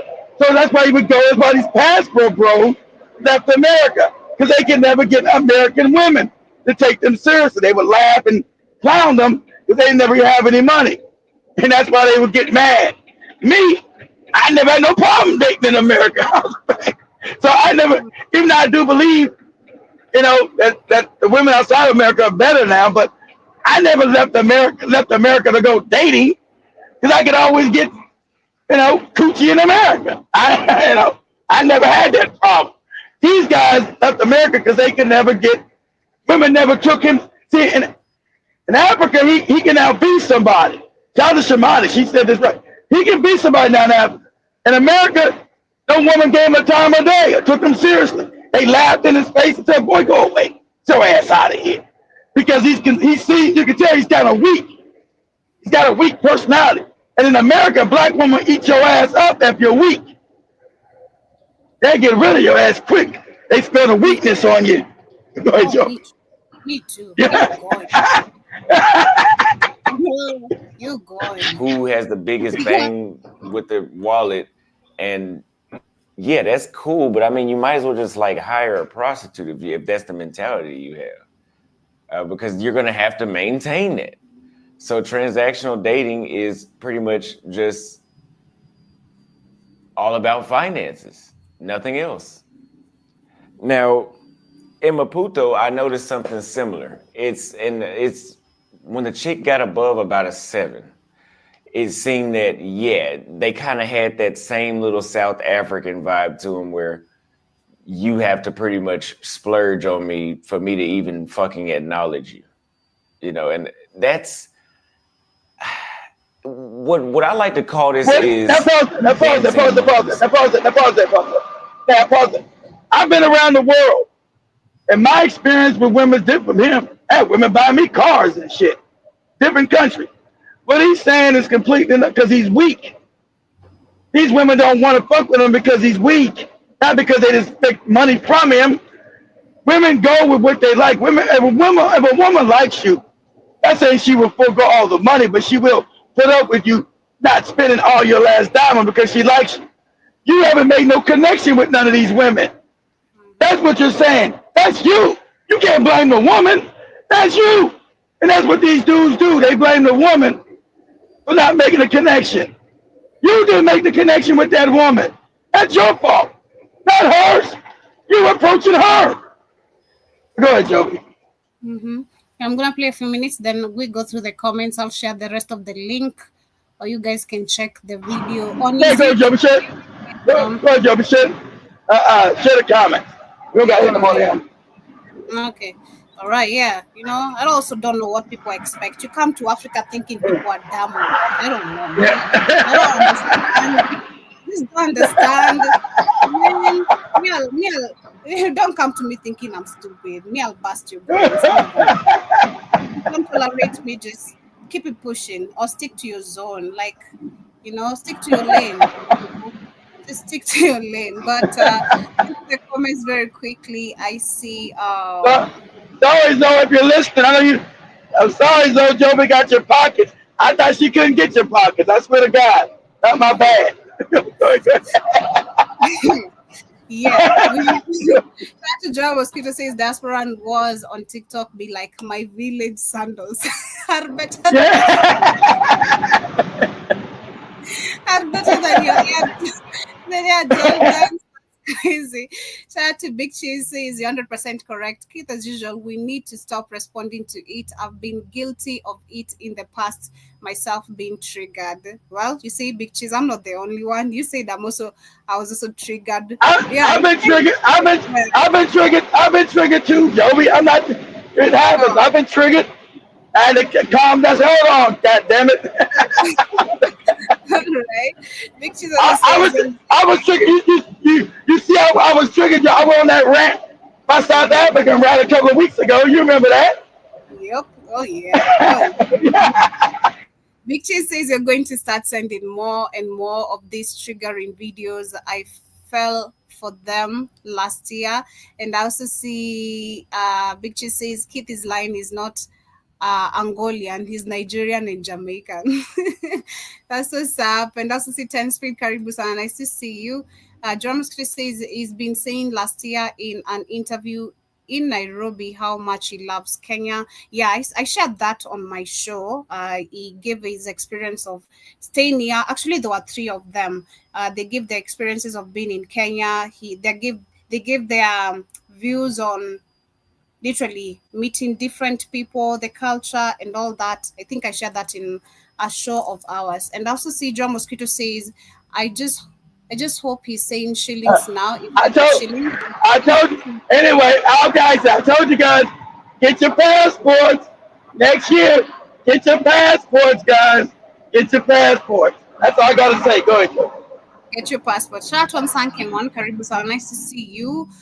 Bitches says, Joby said you got to send money.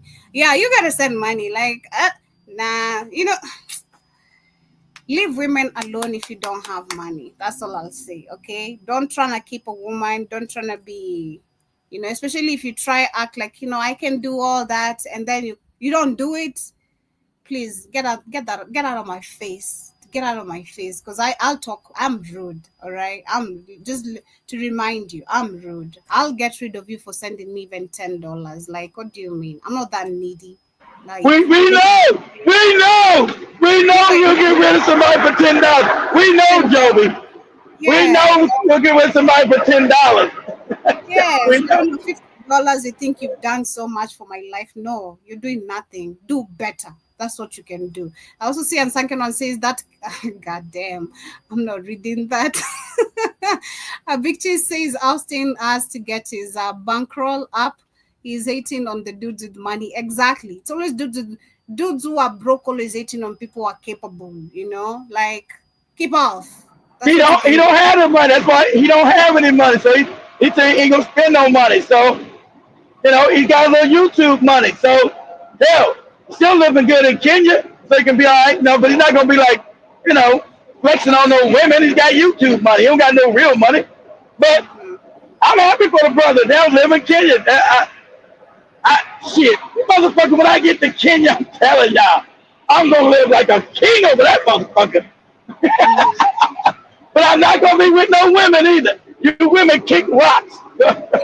Ten Speed says he had a good game.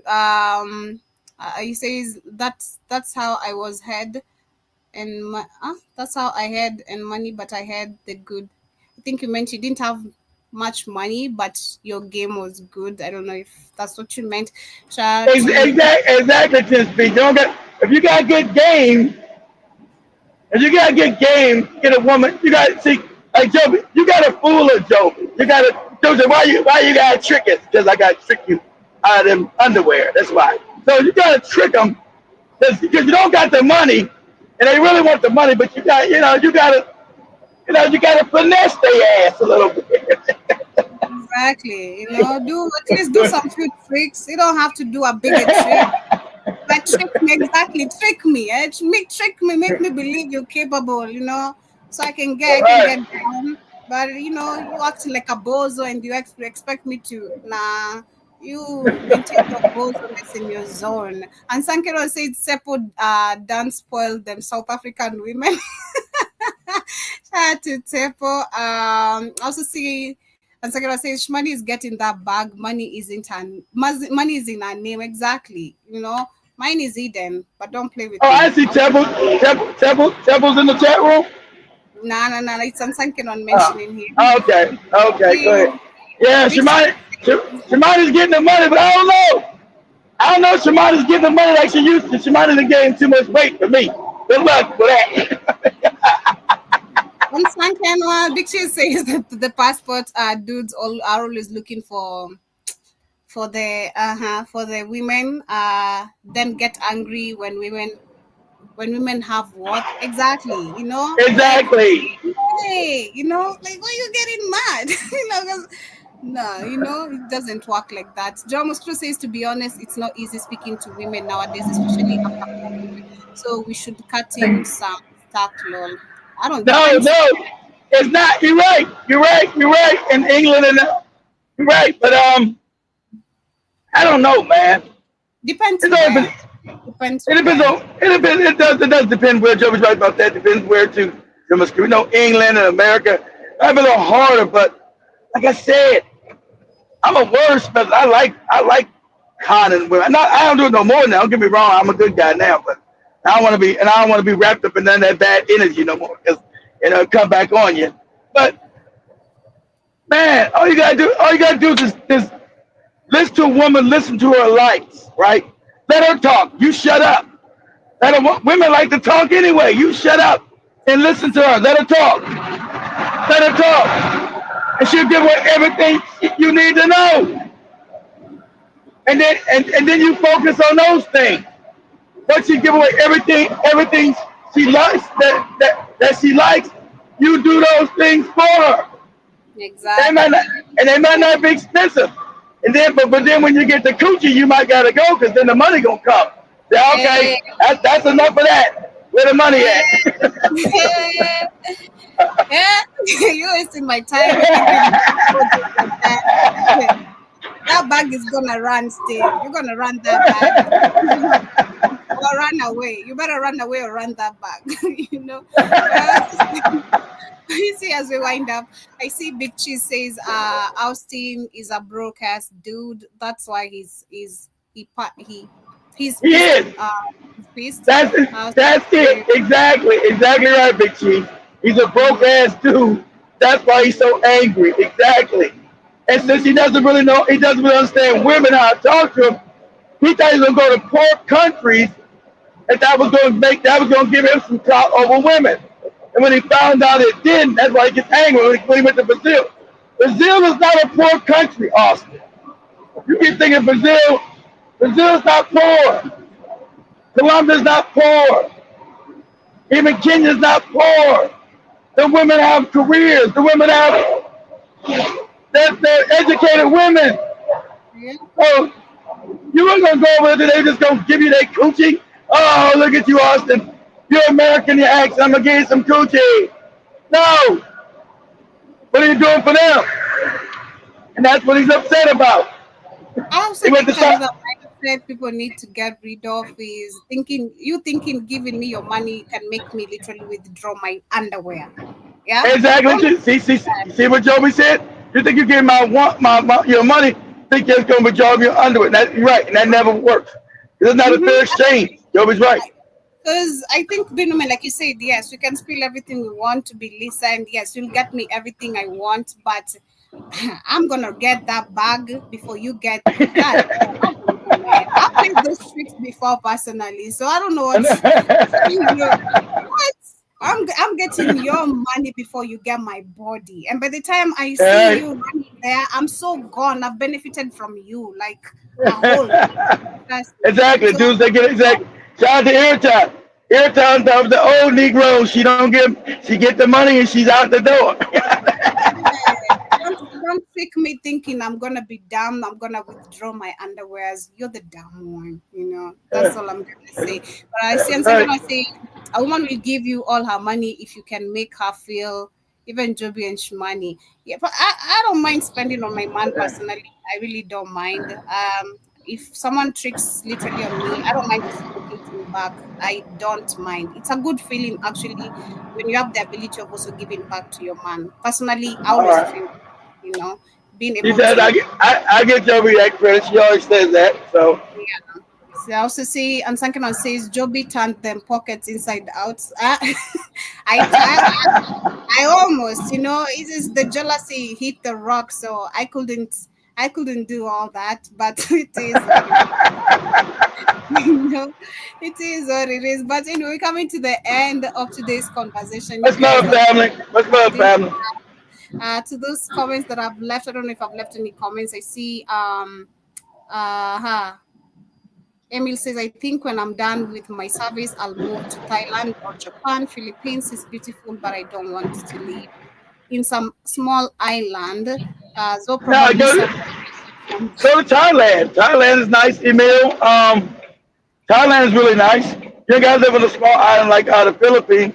But is the Philippines really small, though, Emil? There's like 1,000 islands out there in the Philippines. But Thailand is really good, Emil. What does he say?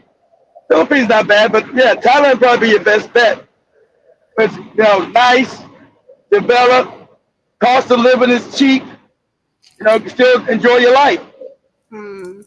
Yeah, but much love. Just watch out for the lady boys. Now watch out for the men. Watch out for the chicks with dicks. Yeah. Okay? Yeah. Don't come and tell us that. Joby, be careful. Watch out for the chicks with dicks, Emil. I don't want you to tell us to come back on here. You was messing around downstairs and felt some balls. Gosh.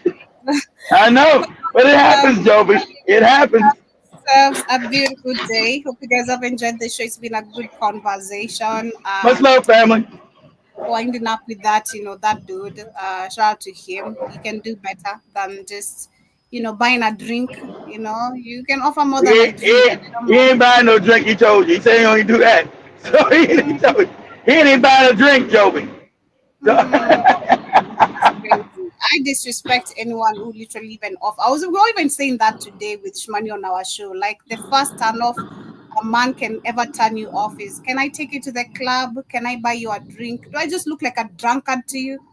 Do I look like you? I want a drink. Like, don't you have anything to offer? Like, take me, open a business for me, or do something better. Hey, Yeah, but anyway, much much love, love, family. See everybody tomorrow, guys. Same black channel, same black time. Black, hot, fire. Period. Blackout Fire. This has been the Africa Today show. Of course, if you don't have our application, ensure you guys download. Blackout Fire Network is the name on the Google Play Store. If you're using an iPhone, Apple device, www.blackoutfirenetwork.com. It's a pass, and that don't say it's almost made. And don't tell me then you got to tell you guys to get your passports. I want to do something special for you guys. Get your passports. Get your passports. Get your passports. Much love, family. Have a good day. Much love.